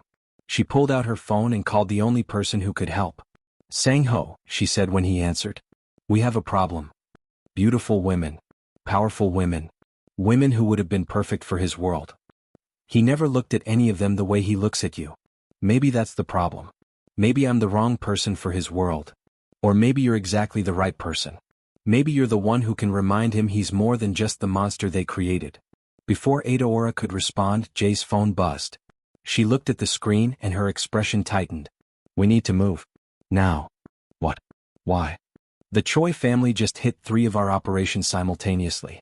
They're not negotiating. They're escalating. Jay was already pulling Adaora to her feet. This safe house might be compromised. We're going to the penthouse. The penthouse? But Sang-ho. Mr. Kong gave explicit orders. If things escalate, you go to the penthouse. It's the most secure location in Seoul. Nothing gets in without him knowing. They moved fast, the guards forming a protective barrier around them as they descended to the underground garage. The ride to Gangnam was tense and silent, Jay constantly on her phone, coordinating with people Adaora couldn't see. Seoul at night looked different now. Every shadow seemed threatening. Every car could be hostile. The beautiful city she'd fallen in love with had transformed into a battleground. When they finally pulled into the underground garage of Sang-ho's building, Adaora felt a complicated mix of relief and dread. Relief because she was safe. Dread because being here meant things were serious enough that Sang-ho had activated his highest level of security. The penthouse was exactly as she remembered, cold, beautiful, empty. But now it felt less like a prison and more like a fortress. He'll come when he can, Jay said, reading her thoughts. Until then you wait. I'm good at waiting, Adaora said bitterly. She wasn't. Hours passed. Midnight came and went. Adaora tried to sleep in the guest room. Her room, she'd started thinking of it, but every sound made her jump. Every vibration from Jay's phone in the living room made her heart race. Where was he? Was he safe? Was he hurt? Was he killing people right now? The thought should have horrified her more than it did. Instead, she just wanted him home. Wanted to see with her own eyes that he was okay. Wanted to touch him and know he was real and whole and alive. At 3 a.m., she gave up on sleep and wandered to the library. The children's books were still there, worn and loved and heartbreaking. She pulled out Where the Wild Things Are, and sat in the reading nook, tracing the illustrations with her finger. That's where Sang-ho found her. She didn't hear him enter. Didn't know he was there until he spoke from the doorway, his voice rough with exhaustion. I used to read that book and imagine I was Max. The boy who could control the monsters and be king of the wild things. Adaora looked up. He stood in the doorway, still in the same clothes from earlier but now rumpled, dirty, with what looked like blood on his shirt cuff. His face was drawn, exhausted, but he was whole. Alive. Here. She was across the room and in his arms before she could think, before she could second-guess, before she could remember all the reasons she should be scared of him. You're okay, she breathed against his chest. I was so worried. I'm okay. His arms came around her, holding her so tight it almost hurt. I'm sorry. I'm so sorry for dragging you into this. Is it over? The Choi family? For now. We reached an understanding. The way he said it made it clear that understanding had involved violence. They won't threaten you again. What did you do? He pulled back just enough to look at her face, his hand coming up to cup her cheek. Do you really want to know? She thought about it. Really thought about it. About what knowing would mean. About what kind of person she was becoming that she could love a man who did terrible things. No, she said finally. I don't want to know. I just want to know you're safe. Something in his expression cracked. Relief, maybe, or gratitude that she wasn't asking him to be someone he wasn't. I need a shower, he said. I'm covered in, he stopped. I need a shower. Okay. She expected him to go to his room, to the master suite she'd never seen. Instead, he took her hand. Come with me. It wasn't about sex. She could see that in his eyes. He just didn't want to be alone. Didn't want to let her out of his sight. Needed to know she was safe and real and here. Okay, she said again. His bathroom was as ridiculous as she'd imagined, all marble and chrome with a shower big enough for 6 people.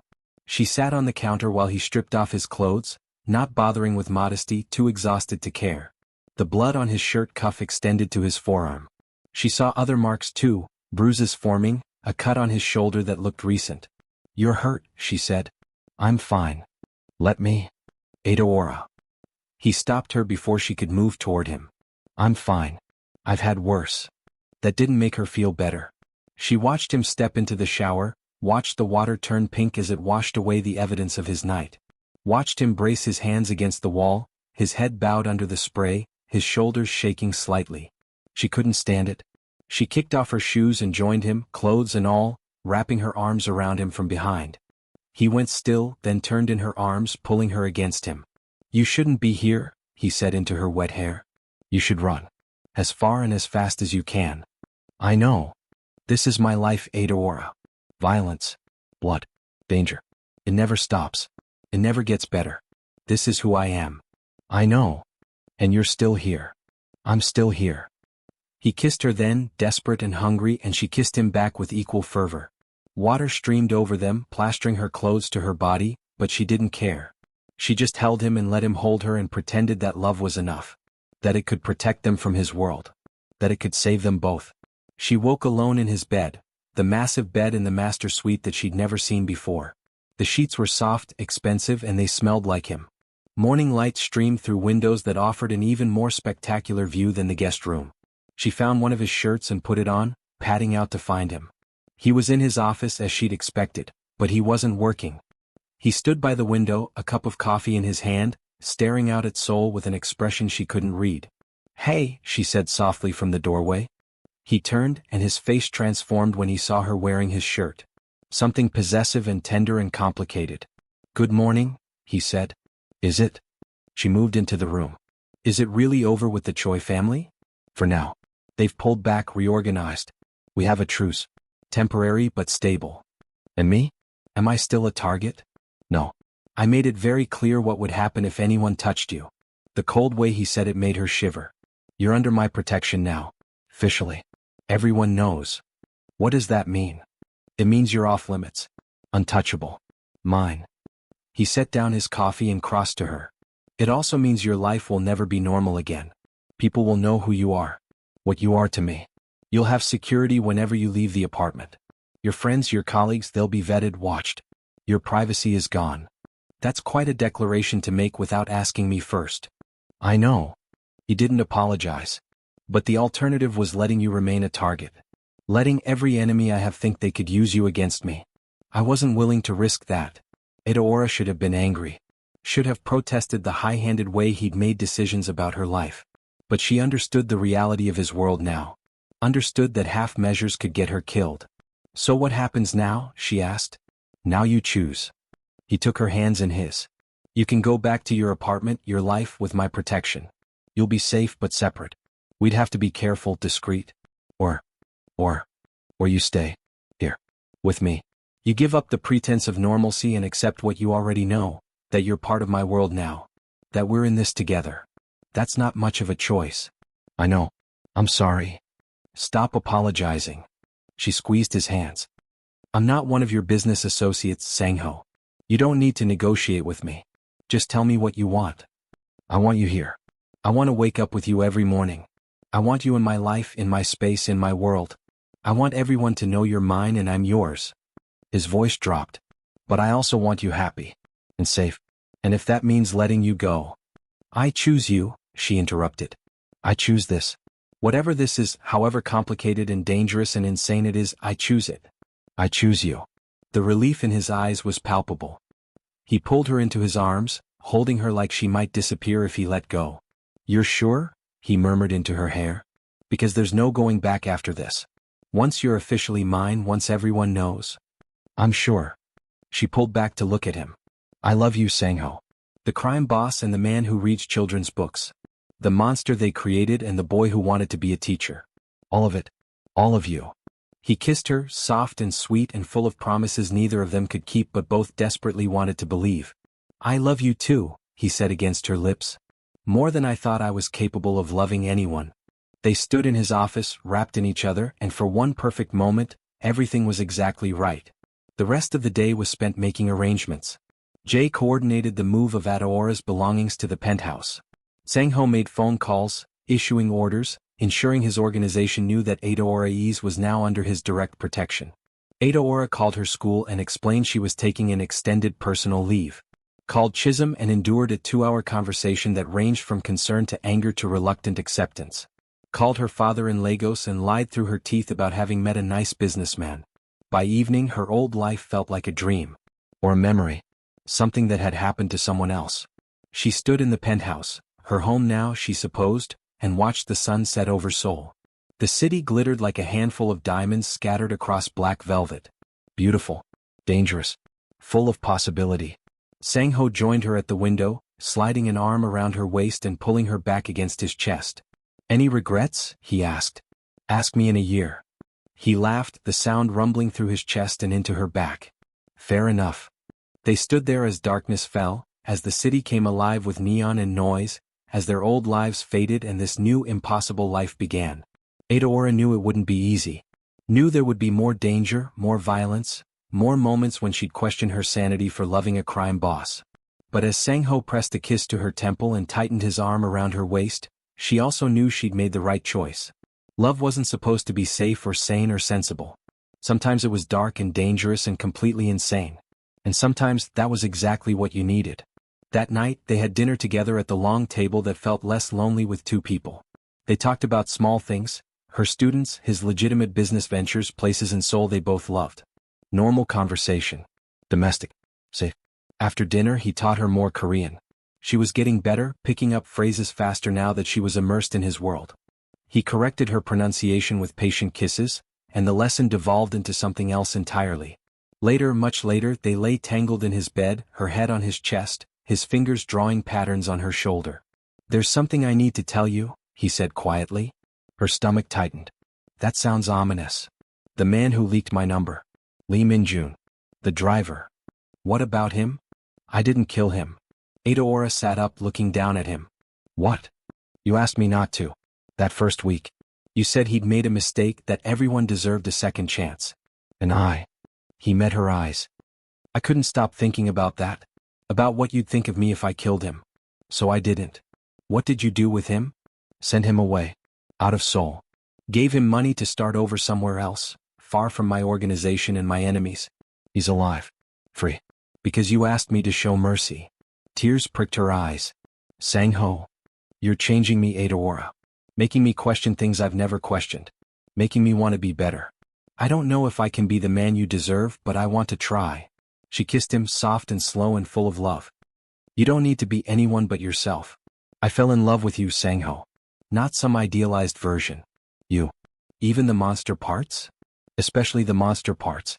Because they're what keep me safe. What keep everyone you love safe. You're not a monster. You're just someone trying to survive in a world that made you into something you never wanted to be." He pulled her back down against his chest, holding her tight. "How did I get so lucky? You drunk texted yourself a year ago and saved the number, hoping a beautiful Nigerian woman would eventually send you explicit messages by mistake." He laughed, really laughed, and she felt the sound vibrate through both of them. "Best long-term plan I ever made." They fell asleep like that, wrapped around each other, and for the first time in weeks, maybe years, both of them slept soundly. No nightmares. No fears. No regrets. Just peace. And love. And the knowledge that whatever came next, they'd face it together. The first week of living with Sang-ho was an exercise in adjustment and contradiction. Mornings were domestic and almost normal. They'd wake tangled together, his alarm going off at 6 a.m. sharp. He'd make coffee while she showered, or she'd steal his shirt while he dealt with early morning calls from his lieutenants. They'd eat breakfast together, sometimes Western, sometimes Korean, always prepared by staff who appeared and disappeared like ghosts. Then reality would intrude. Security briefings. Reports of territorial disputes. Coded phone calls about shipments and operations that Adaora had learned not to ask about. The transformation from lover to crime boss happened seamlessly, and she had to get used to watching the man who'd kissed her softly 20 minutes ago issue orders that probably involved violence.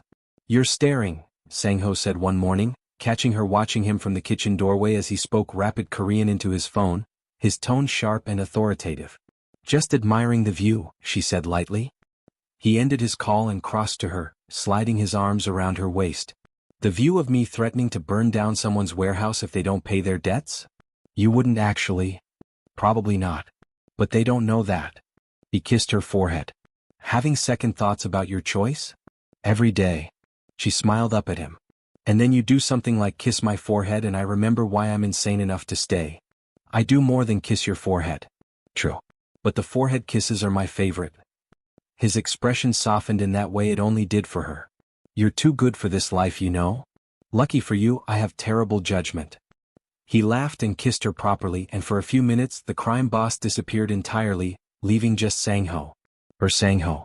Chisholm visited on Thursday, insisting she needed to see with her own eyes that Adaora was okay. Sang-ho had reluctantly agreed, after running a background check that probably knew more about Chisholm's life than Chisholm did. This is. Chisholm stood in the penthouse living room, turning in slow circles. This is insane. This whole situation is insane. I know, Adaora said. You're living with a crime boss. I know. In a penthouse that probably costs more than we'll make in our entire lives. I know. And you look. Chisholm studied her friend's face. You look happy. Genuinely happy. Which is the most insane part of all. Adaora couldn't help but smile. I'm happy. I shouldn't be, but I am. Ada. Chisholm took her hands. I'm your best friend. I love you. So I need to ask, are you safe? Is he good to you? Because if he's not, I don't care how many guards he has, I will find a way. He's good to me. Adaora squeezed her friend's hands. Gee, he's not what I expected. Yes, he's dangerous. Yes, he does terrible things. But he's also kind and thoughtful, and he looks at me like I'm the most important thing in his world. That's called love, babe. I know. Crazy, right? They spent the afternoon like they used to, talking, laughing, drinking wine that probably cost more than Adaora's monthly rent used to. When Sang-ho returned home early, Adaora watched nervously as her two worlds collided. You must be Chisholm, Sang-ho said, extending his hand with a smile that was charming and genuine. I've heard a lot about you. Chisholm shook his hand warily. I've heard a lot about you too. Most of it illegal. Sang-ho's smile widened. I like her, he said to Adaora. She's honest. She's protective, Adaora corrected. As she should be. He turned back to Chisholm. I appreciate you looking out for her. And I want you to know she's safe here. With me. I would burn Seoul to the ground before I let anything happen to her. The scary thing was, he meant it literally. But Chisholm must have seen something genuine in his expression because her posture relaxed slightly. Good. Because if you hurt her, I know people. Do you? Sang-ho asked, amused. No. But I'll find people. Scary people. I'm sure you will. After Chisholm left, Sang-ho pulled Adaora into his arms. Your friend is terrifying. She's a kindergarten teacher. Exactly. People who deal with 5-year-olds daily fear nothing. He kissed the top of her head. I'm glad you have her. Someone who knew you before all this. Someone who keeps you grounded. Are you worried I'll forget who I am? I'm worried I'll make you forget who you are. His arms tightened. You're the best thing that's ever happened to me, Adaora. I don't want this life to corrupt that. Then don't let it, she said simply. Keep being the man who reads children's books and makes me coffee and teaches me Korean. Keep being Sang-ho, not just Mr. Kang. That's easier said than done. Then I'll remind you. Every day. That's what I'm here for. He kissed her, slow and deep, and Adaora felt the tension drain from his body. This was what he needed, someone to remind him he was human. Someone who saw beyond the monster to the man underneath. She could do that. Would do that. For as long as he'd let her. 2 weeks after moving in, Adaora accompanied Sang-ho to a business dinner. You don't have to come, he'd said that morning. These things are boring. Political. Lots of posturing and coded threats disguised as polite conversation. Sounds like a typical Nigerian family dinner, she'd replied. I can handle it. Now, dressed in a designer gown that Sang-ho had bought for her, deep burgundy silk that made her skin glow, she stood beside him in a private room at one of Seoul's most exclusive restaurants. 8 other men sat around the table, all heads of different organizations, all assessing her with varying degrees of curiosity and calculation. Gentlemen, Sang-ho said, his hand possessive on the small of her back, this is Adaora Ease. My partner. The word hung in the air. Partner. Not girlfriend. Not companion. Partner. An equal. Someone with standing. She felt the shift in the room, surprise, interest, a few flickers of respect. It's a pleasure, said an older man at the head of the table. Park Jin-woo, she remembered. Head of the Park family, one of Sang-ho's allies. We've heard much about you, Miss Ease. All good things, I hope, she said with a smile that hid her nervousness. Interesting things. Park's smile was sharp. It's rare for Kang SSI to bring anyone to these meetings. You must be very special. She is, Sang-ho said simply, and the way he said it, with complete certainty, no room for argument, made something warm bloom in Adaora's chest. The dinner was exactly as Sang-ho had described. Boring on the surface, dangerous underneath. Conversations about business opportunities that were clearly territorial negotiations. Discussions about problem solving that definitely involved violence. Toasts and compliments that barely concealed threats. Adaora played her part perfectly, smiling and nodding and saying very little, but observing everything. She noticed who deferred to whom. Who watched Sang-ho with respect versus fear. Who looked at her with curiosity versus resentment. She was particularly aware of one man, younger, sharp-eyed, with a smile that never reached his eyes. Yoon Tae-min, head of a smaller family in Incheon. He watched her throughout the dinner with an intensity that made her skin crawl. "Miss Ease," he said during dessert, his English heavily accented but clear. "I understand you're a teacher. How fascinating. What brings a teacher into our world?" The question was innocent on the surface, but everyone at the table went still. It was a test. A probe. An attempt to establish whether she was here by choice or by coercion. "Love," she said simply, meeting his eyes. "I fell in love with a man who happens to exist in this world.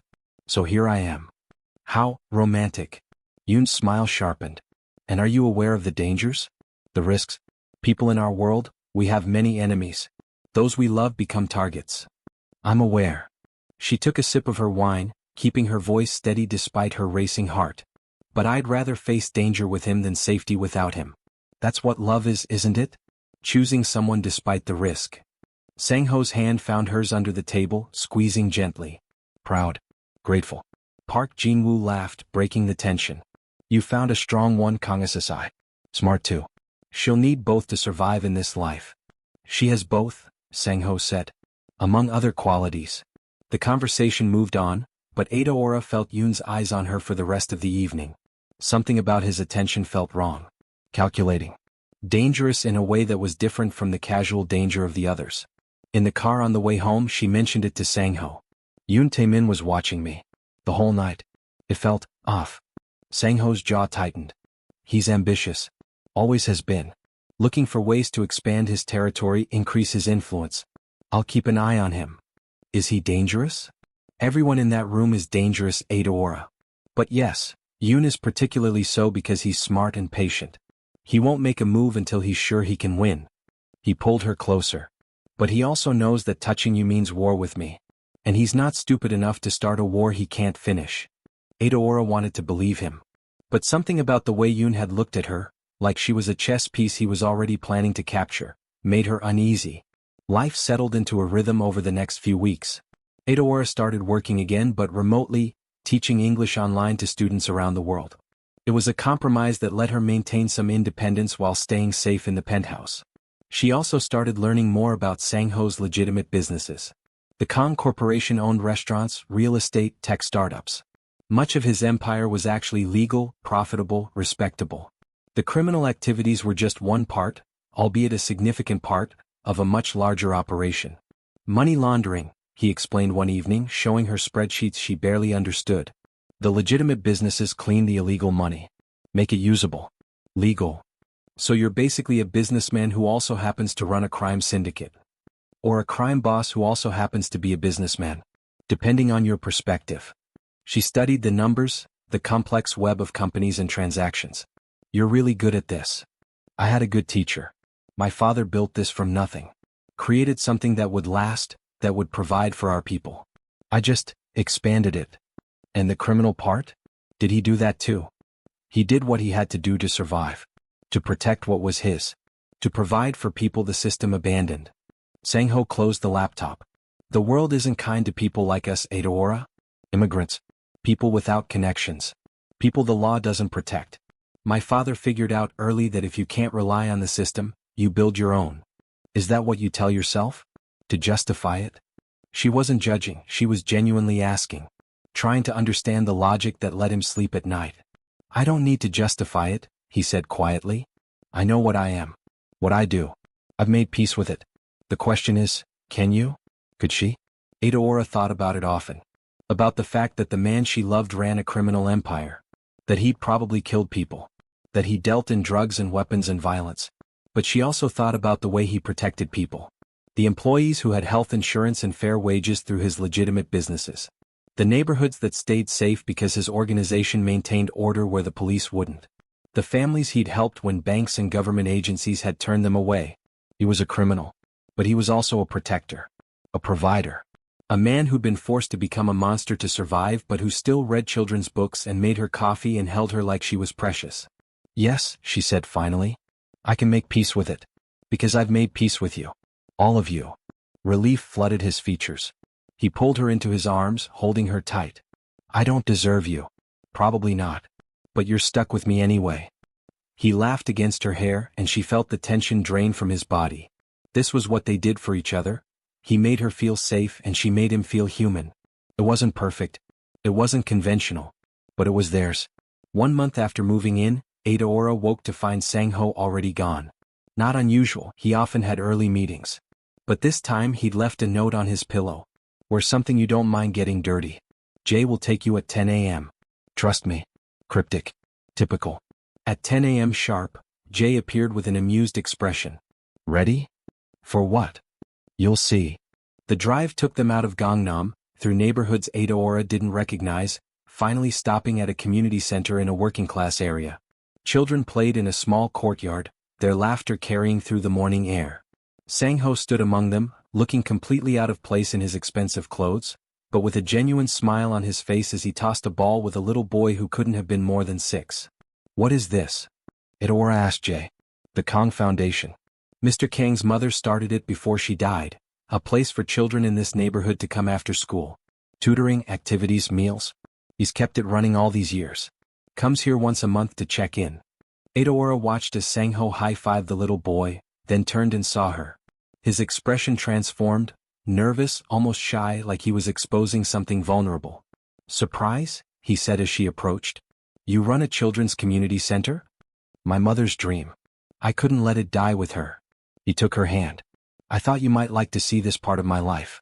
The part that doesn't involve violence and crime. The part that's just good. Adaora looked around at the children, the clean facilities, the volunteers who clearly respected and cared for Sang-ho. This was his mother's legacy. And he'd protected it, nurtured it, kept it alive even as he became the very thing she probably never wanted him to be. Can I help? She asked. Help? I'm a teacher, remember? These kids, they need tutoring? Activities? I can do that. Once a week. Or more if you need. The hope in his eyes was almost painful to see.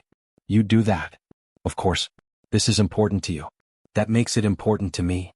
He kissed her right there in front of the children who giggled and made exaggerated, sounds. When he pulled back, his eyes were suspiciously bright. Thank you, he whispered. For what? For seeing me. All of me. The monster and the man. And staying anyway. Always, she promised. I'll always stay. They spent the day at the center, Adaora helping with homework while Sang-ho organized a soccer game in the courtyard. Watching him with the children, patient, kind, genuinely engaged, she saw the boy he'd been. The one who'd wanted to be a teacher. The one who'd loved stories and believed in good things. That boy was still in there, buried beneath years of violence and survival. But he was there. And Adaora was determined to help him resurface. That night, lying in bed, Sang-ho traced patterns on her bare shoulder.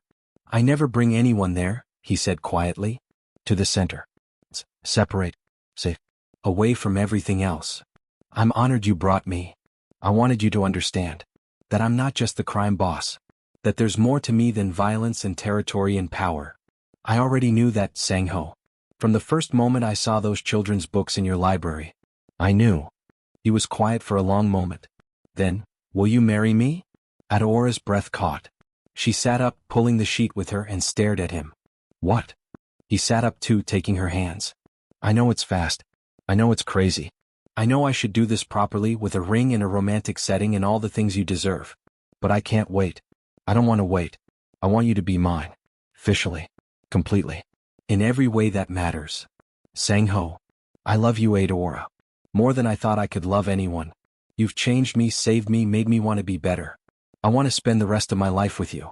I want to wake up next to you every morning. I want to build something real with you.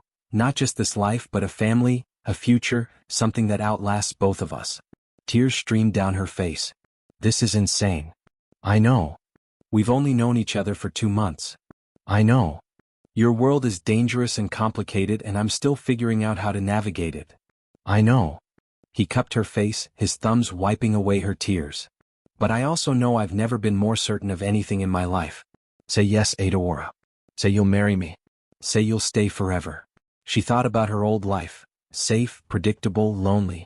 She thought about this new life. Dangerous, complicated, but full of love and passion and purpose. She thought about the man in front of her, offering her everything he had, everything he was, despite all the reasons she should run. "Yes," she whispered. "Yes, I'll marry you." The kiss was desperate and sweet and full of promise. When they finally broke apart, both breathless, Sang-ho pressed his forehead to hers. "I'll get you a ring tomorrow. The biggest, most beautiful ring in Seoul." "I don't need a big ring." "I know. But I want to give you everything. Everything I am, everything I have." "You deserve the world, Adaora." "I just want you," she said. "That's all I've ever wanted. Just you." They made love slowly, tenderly, sealing their promise with their bodies. And when they finally fell asleep, tangled together, Adaora felt a peace she'd never known. She was going to marry a crime boss. She was going to spend her life in this dangerous, complicated world. And she'd never been happier. The next morning, Sang-ho was gone before she woke, but he'd left another note. "Emergency meeting. Back soon. Start thinking about what kind of ring you want. I love you." Adaora smiled and pulled on one of his shirts, padding to the kitchen for coffee.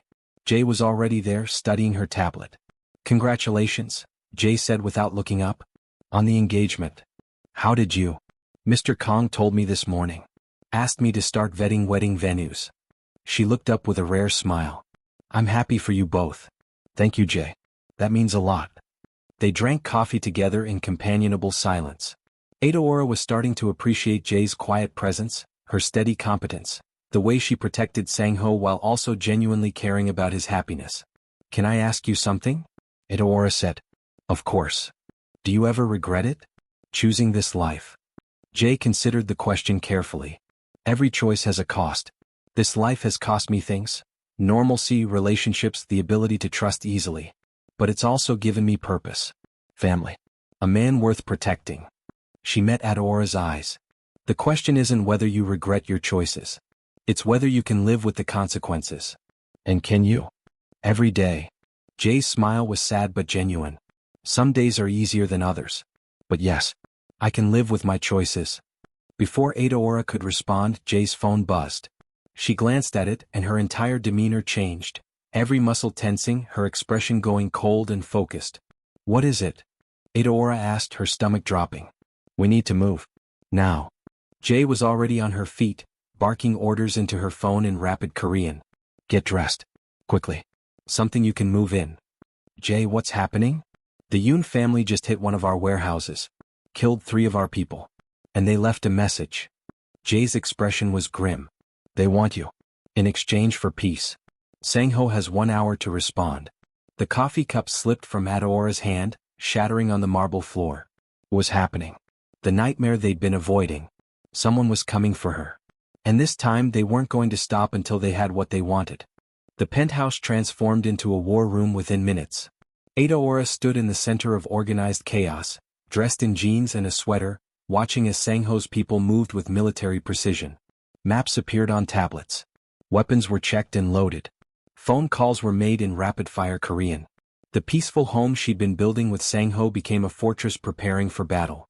And she was the reason. Sang-ho burst through the elevator doors 20 minutes after Jay's call, his face a mask of cold fury that made everyone in the room stand straighter.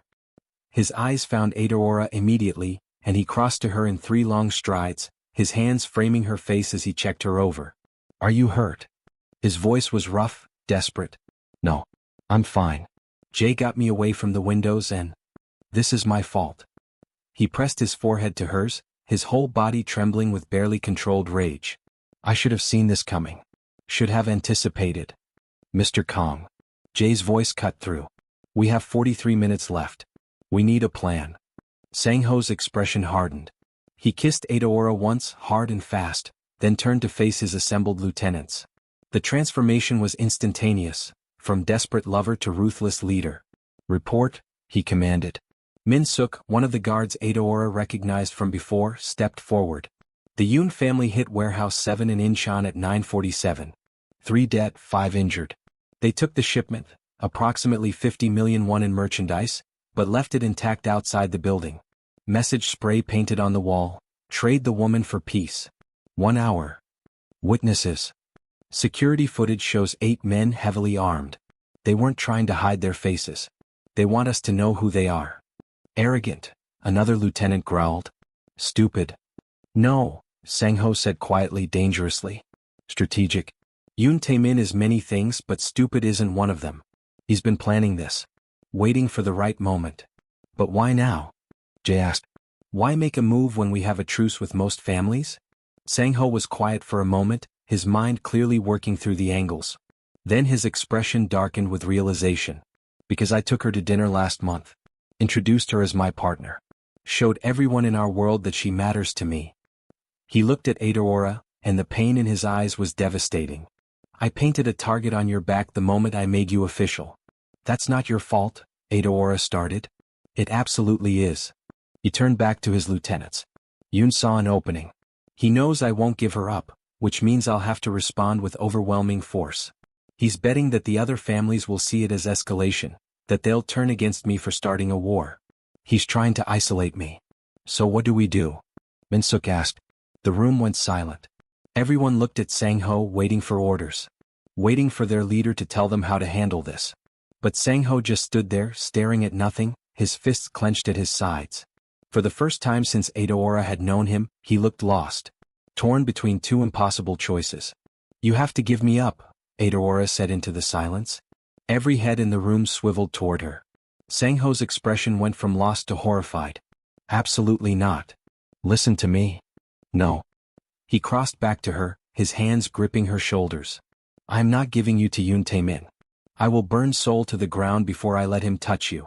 And how many people will die in that fire? She covered his hands with hers. Sang-ho, think. If you refuse, if you go to war, how many of your people will be hurt? Killed. How many innocent people will get caught in the crossfire? I don't care. Yes, you do. She held his gaze, seeing the anguish beneath the anger. You care about your people. About the families who depend on you. About the children at your mother's center. You care about all of them, and a war will destroy everything you've built. Then I'll rebuild. His voice was raw. But I won't lose you. I can't. You won't lose me. She pulled his hands to her chest, over her heart. Yoon wants to use me as leverage. So let him. I'll meet with him, and then you and Jay can negotiate my release. It's a trade, not an execution. You don't know that. Sang-ho's voice broke. You don't know what he'll do to you while he has you. Men like Yoon, they don't see people as human. They see them as assets. Objects. Things to be used and discarded. Then I'll survive until you come for me. Because you will come for me. Right? Of course I will. I'll tear apart this entire city to find you. Then let me do this. Let me help protect what we've built. No. It was Jay who spoke, her tone flat and certain. Miss Ease, I appreciate your courage, but Mr. Kong is right. We don't negotiate with terrorists and we don't trade hostages. The moment we show weakness, every other family will see us as vulnerable. So what's the alternative? Adaora asked. War? Violence? People dying because Yoon thinks I'm valuable? Yes, Jay said simply. That's exactly the alternative. Welcome to our world. The words hit like a slap. This was the reality she'd chosen. The consequences of loving a man like Sang-ho. People would die. Blood would be spilled. All because she existed in his life. There has to be another way, she whispered. There isn't. Sang-ho pulled her into his arms, holding her so tight she could barely breathe. There's only one way this ends, with Yoon Tae-min dead and his family destroyed. I should have done it months ago.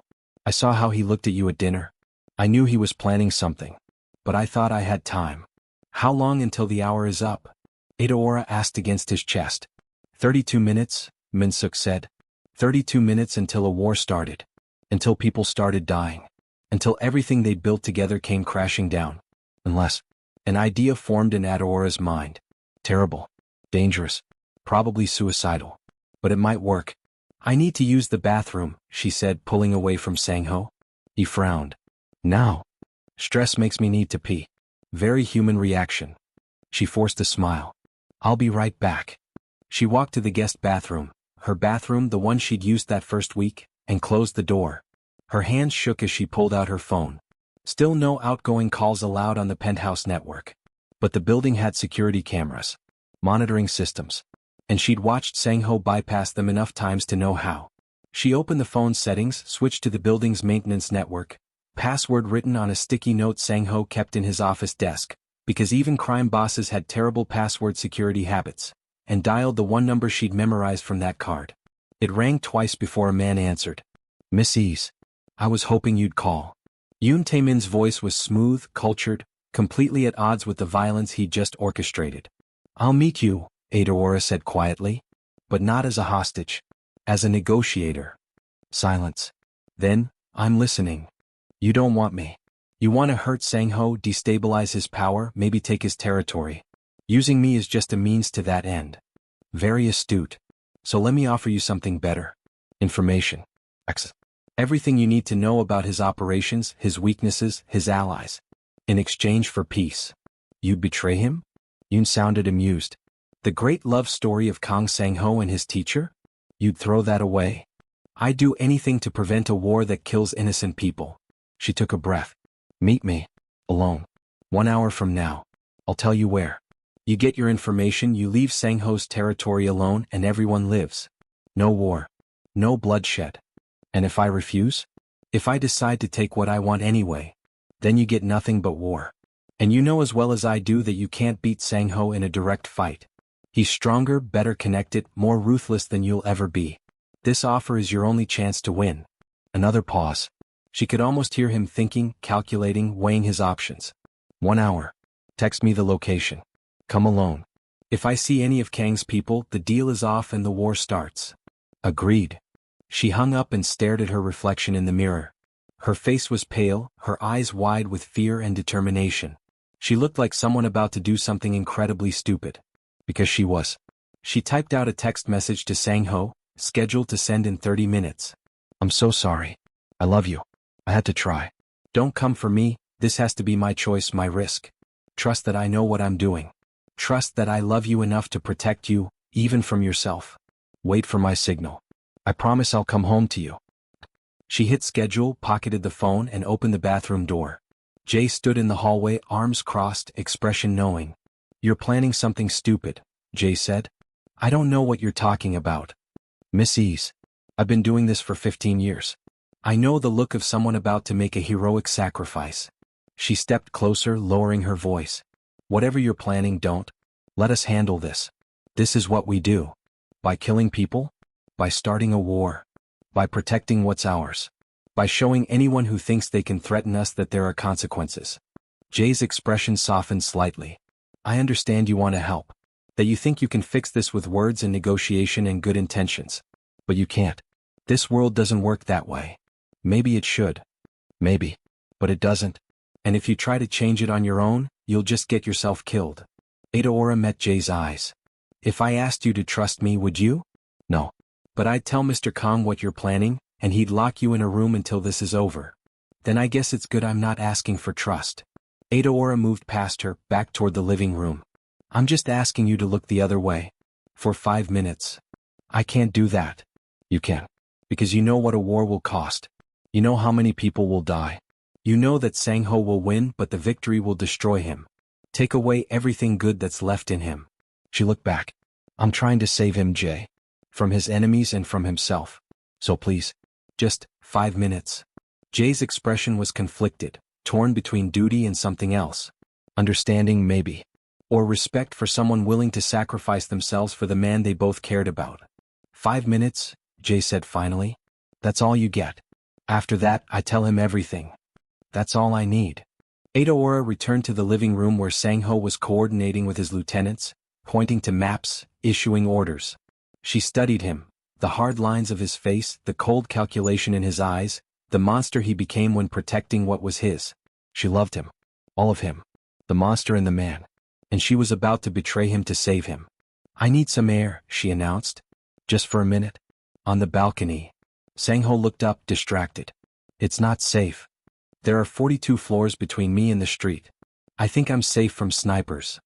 She forced a smile. "Just 5 minutes? To clear my head before whatever happens next." He studied her face, and for a moment she thought he'd see through her lie. But he was too focused on the crisis, too deep in his role as leader. 5 minutes, he said. "Then you come back inside." "I promise." The lie tasted bitter on her tongue. She walked to the balcony, stepped outside into the cool Seoul morning, and immediately moved to the side where she couldn't be seen from inside. The building had an emergency stairwell that accessed the roof. She'd seen maintenance workers use it before. The door was locked, but she'd learned a few things living with a crime boss. She used a credit card to jimmy the simple lock, a trick she'd seen one of Sang-ho's men demonstrate, and slipped inside. The stairs were narrow, industrial, completely at odds with the luxury of the penthouse. She climbed to the roof access, her heart pounding so hard she thought it might burst. The roof was empty, windswept, with a stunning view of Seoul spread out below. She pulled out her phone and texted Yoon the address. His response was immediate: "On my way." 15 minutes. 15 minutes until she faced a dangerous man alone. 15 minutes until she either saved everyone she loved or got herself killed. She typed one more message, this one to Sang-ho directly, overriding the scheduled one. "I'm on the roof. Yoon is coming here. Alone. I'm going to negotiate. Please don't interfere until I give the signal. I love you. Trust me." She hit send and waited. Yoon Tae-min arrived exactly 15 minutes later, stepping out of a helicopter that landed on the building's helipad. He came alone as promised, but Adaora had no doubt there were armed men in that helicopter. He was younger than she'd expected, maybe 35, handsome in a sharp, calculating way. He wore an expensive suit and a smile that made her skin crawl. "Miss Ease." He approached slowly, hands visible and empty. "I must admit I'm impressed. Calling me yourself, arranging a meeting behind Kang's back. That takes courage. Or stupidity. I'm not sure which." "Both, probably," Adaora said, keeping her distance. "Did you come alone?" "As promised. Though I'm sure Kang and his people are watching us right now." He glanced toward the penthouse access door. "How long before he bursts through that door ready to kill me?" "That depends on what you and I agree to in the next few minutes." "Then let's talk." Yoon clasped his hands behind his back. "All business. You offered me information." "What kind?" "Whatever you need to know about Sang-ho's operations. His weaknesses. His blind spots. Everything a rival would need to compete without direct conflict." "And in exchange?" "You leave him alone. You stop trying to provoke a war. You go back to Incheon and stay in your territory." Yoon laughed. "That's it? You think I'll just walk away from months of planning, from the perfect opportunity to destabilize the most powerful family in Seoul, just because his girlfriend asks nicely?" "No," Adaora said calmly. "I think you'll walk away because I'm going to tell you the truth. The truth about Sang-ho that you don't want to hear but need to understand." "I'm listening." "You can't beat him. Not now. Not ever. You're smart, I'll give you that. Smart enough to see that a direct assault would be suicide. That's why you're trying to use me, to provoke him into making a mistake, to get him to overreact, to turn other families against him." "Very good. Continue." "But here's what you're missing. Sang-ho doesn't make mistakes when it comes to protecting what's his. He'll respond to your provocation with such overwhelming force that it won't matter if the other families disapprove. By the time they decide to act, you'll already be destroyed. You know this. That's why you're here, listening to me instead of starting a war you know you can't win." Yoon's smile faded. "You're bluffing." "Am I?" "You've been watching him for months. You saw how he handled the Choi family when they came after me before. They tried the same thing you're trying, use me as leverage, provoke a response. Where are they now? Licking their wounds in Busan." "Exactly. Alive only because Sang-ho allowed it. Because he's trying to be better, to find solutions that don't involve bloodshed. But if you push him, if you actually hurt me, there won't be mercy. There won't be negotiation. There will only be annihilation." Yoon was quiet, his expression calculating. She'd hooked him. Now she just needed to reel him in. "So here's my real offer," Adaora continued. "Not information. Not betrayal. But a truth you need to hear. You're outmatched. Outgunned. And out of time. Walk away now while you still can. Keep your territory, keep your life, keep your pride. Tell everyone you got what you wanted, that you proved Kang could be provoked, that you tested his limits and found them. And what does Kang get? He gets me back safely. He gets peace. And he gets to show the other families that he's not a monster, that he can be reasoned with, negotiated with, that he values life over revenge." She took a step closer. "That makes him more dangerous, not less. Because it means he's not predictable. Not ruled by rage. That's the kind of leader you can't beat. The one who can be both merciful and merciless depending on what the situation requires." Yoon studied her for a long moment. "You really love him. More than anything. And you think this sacrifice, putting yourself at my mercy, offering yourself up, you think that will save him?" "I think it will remind him who he wants to be. And I think it will show you that some things aren't worth the cost of taking them. The access door burst open. Sang-ho emerged, gun drawn, Jay and 4 other men behind him. His face was a mask of fury and fear. "Step away from her," he ordered, his voice deadly calm. Yoon raised his hands slowly. "We're just talking, Kang-sasai. No need for violence. You threatened her. Killed my people. Tried to start a war." Sang-ho moved forward, the gun never wavering. "Give me one good reason I shouldn't put a bullet in your head right now." "Because she asked you not to," Yoon said simply. Sang-ho's eyes flicked to Adaora, and she saw the question there. The barely controlled rage warring with his need to trust her. "It's true," Adaora said. "We've been negotiating. Yoon has agreed to back off, to return to Incheon, to end this before it starts. In exchange you let him leave. Peacefully. No retaliation. No revenge." "Absolutely not." Sang-ho's gun didn't waver. "He comes into my city, kills my people, threatens the woman I love, and you want me to just let him walk away?" "Yes." She moved between Sang-ho and Yoon, physically putting herself in the line of fire. "Because that's what leaders do. They choose the harder path when it saves lives. They show mercy when they could show strength. They prove they're more than just the monsters people say they are." "Adaora, move." "No. Not until you promise me you'll let him go. He doesn't deserve mercy." "Maybe not. But you do. You deserve to be the man I know you are, not the man everyone expects you to be." She held his gaze, pouring everything she felt into her expression. "Please, Sang-ho. For me. Let him go." The moment stretched out, taut as a wire ready to snap. Sang-ho's finger was on the trigger. One squeeze and Yoon would be dead. The threat eliminated. Justice served. But instead, Sang-ho lowered the gun. "Go," he said to Yoon, his voice rough. "Get in your helicopter and go back to Incheon. If I ever see you in my territory again, if you ever speak her name, if you even think about threatening what's mine, I won't show mercy a second time. Are we clear?" Yoon nodded slowly. "Very clear." He looked at Adaora. "You're a remarkable woman, Miss Ease. Kang is lucky to have you." "I know," Sang-ho said. Yoon walked back to his helicopter, moving slowly, never turning his back completely. The helicopter lifted off moments later, disappearing into the Seoul sky. As soon as it was gone, Sang-ho holstered his gun and grabbed Adaora, pulling her into his arms so hard it knocked the breath out of her. "Don't you ever do that again," he said into her hair, his whole body shaking. "Don't you ever put yourself in danger like that. Don't you ever make me choose between killing someone and keeping you safe." "I'm sorry." She was crying now, the adrenaline crash hitting her all at once. "I had to try. I couldn't let you start a war because of me. You could have been killed. He could have shot you, taken you hostage, used you. But he didn't. Because you taught me something, Sang-ho. You taught me that the most dangerous people aren't always the most violent ones. Sometimes they're the ones who know when words are more powerful than weapons." He pulled back to look at her face, his hands framing her cheeks, his expression devastated and proud and furious all at once. "You're insane," he said. "I learned from the best. I should lock you in a room and never let you out. But you won't. Because you love that I'm brave enough to stand up to dangerous men. Even you." He kissed her, hard and desperate, and she kissed him back with everything she had. When they finally broke apart, both breathing hard, Jay cleared her throat. "Sir, we should move this inside. The roof isn't secure."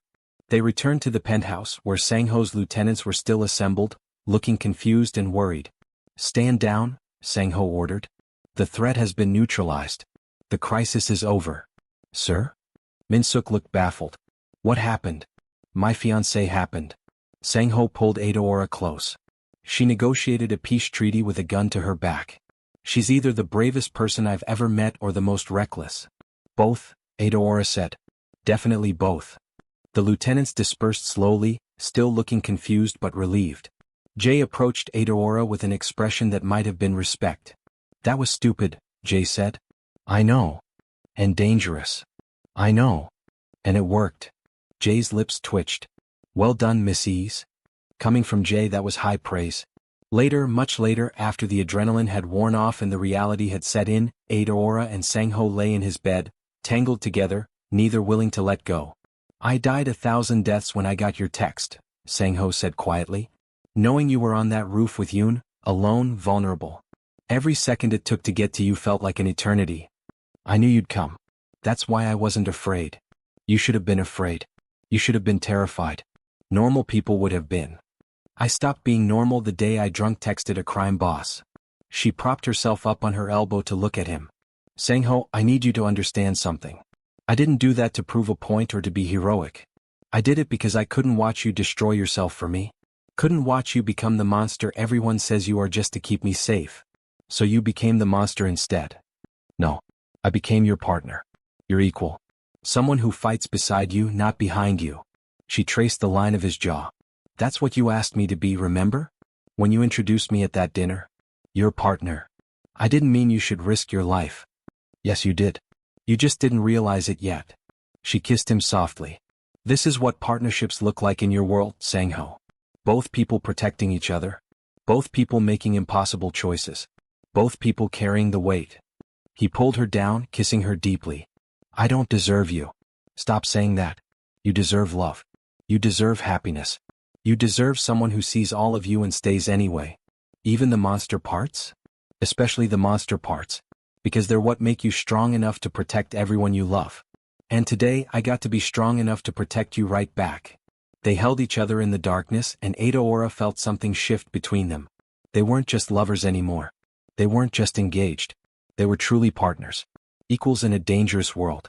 And somehow that made everything they'd been through worth it. 3 months later. The wedding was small, private, held at the community center that had been Sang-ho's mother's dream. Only close friends and family attended. A few of Sang-ho's most trusted lieutenants, Chisholm and Jessica, Adaora's father who'd flown in from Lagos still not entirely sure what his daughter had gotten herself into. Adaora wore a simple white dress, nothing extravagant, because she didn't need extravagance. She just needed him. Sang-ho wore a black suit and looked at her like she was the only thing that existed in the universe. The children from the center threw flower petals. Park Jin-woo surprisingly had agreed to officiate. Apparently crime bosses could get ordained online just like everyone else. When it came time for vows, Sang-ho took her hands and spoke from the heart. I was a boy who wanted to be a teacher. Who loved stories and believed in good things. Then life made me into something else. Something darker. For 17 years I thought that boy was dead. That he'd been killed the same day my father was. But then you sent me a drunk text at 11:47 at night, and somehow, impossibly, you brought him back to life. The crowd laughed softly. Adaora's eyes filled with tears. You make me want to be better, Sang-ho continued. Not perfect, I'll never be that. But better. Kinder. More merciful. More human. You remind me every day that I'm more than just the monster they created. That I can be both strong and gentle. Both dangerous and loving. You gave me permission to be complicated. And that's the greatest gift anyone has ever given me. He squeezed her hands. So I promise you this, I will protect you with everything I have. I will love you with everything I am. I will build a life with you that honors both the world we live in and the people we want to be. And I will spend every day proving that you didn't make a mistake when you chose to stay. Adaora was openly crying now. She took a shaky breath and began her own vows. I drunk texted a crime boss and somehow ended up here. Which tells you everything you need to know about my decision-making skills. More laughter. Sang-ho grinned. But here's the thing about bad decisions. Sometimes they're exactly what you need. Sometimes they lead you to places you never imagined. Sometimes they give you a life you never knew you wanted. She looked into his eyes. You terrified me. You still terrify me sometimes. But you also make me feel safe, cherished, seen in a way I've never been seen before. You're not the monster everyone says you are. You're a man who reads children's books and makes me coffee and teaches me Korean with patient kisses. You're someone who kept his mother's dream alive even when the world tried to make you forget it. You're complicated and dangerous and gentle and fierce, and I love every single part of you. She smiled through her tears. So I promise you this, I will stand beside you, not behind you. I will be your partner in every sense of the word. I will remind you who you are when you forget. I will protect you from your enemies and from yourself. And I will spend every day grateful that I was drunk enough to text the wrong number. Park Jin-woo cleared his throat. Well, that was certainly the most unconventional vows I've ever heard. But also the most honest. He smiled. By the power vested in me by the internet and the city of Seoul, I now pronounce you husband and wife. You may kiss your bride. But given the circumstances, maybe keep it PG? There are children present. Sang-ho kissed her anyway, deep and thorough and completely inappropriate for a venue full of kids and crime bosses. When they finally broke apart, both breathless, the crowd was cheering, the children loudest of all. As they walked back down the aisle, hand in hand, Adaora looked around at their strange, impossible life. At the crime boss lieutenants sitting next to kindergarten teachers. At the community center that served both as a haven for children and the site of a wedding between a Nigerian teacher and a Korean mobster. It was ridiculous. It was perfect. It was theirs. Outside, as they climbed into the waiting car, not the Mercedes but something simpler, more appropriate for a wedding, Sang-ho pulled her close.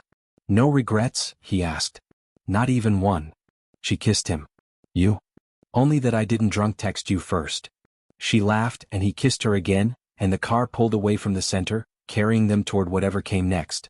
Because this was just the beginning. There would be more danger. More challenges.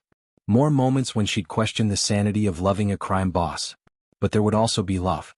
And laughter. And the strange, beautiful life they were building together. One drunk text, one Korean lesson, one impossible choice at a time. 1 year later. Adaora stood in the nursery of the penthouse. The guest room that had been her prison, then her sanctuary, now transformed into something new. Soft yellow walls. A crib by the window. Stuffed animals and children's books lining new shelves. "You're going to spoil her before she's even born," she said, running her hand over her growing belly. Sang-ho emerged from the closet holding up 2 different mobiles. "Which one? The animals or the stars?" "Stars. Definitely stars. She should know from day one that she can reach for them." He hung the mobile, then crossed to wrap his arms around her from behind, his hands covering hers on her belly. "She's going to be beautiful. Like her mother. And dangerous. Like her father. God help us."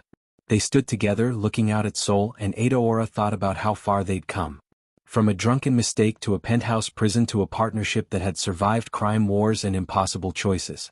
Now they were starting a family. Bringing a child into this dangerous, complicated world. It should have terrified her. Instead she felt only peace. Because she knew beyond any doubt that this child would be loved. Protected. Taught to be both strong and kind. Shown that the world wasn't black and white, but full of complicated gray spaces where good people sometimes did questionable things and monsters sometimes had hearts. "What are you thinking?" Sang-ho asked, his chin resting on her shoulder. "That our daughter is going to have the most interesting life story. My dad runs a crime syndicate and my mom drunk texted him by mistake?"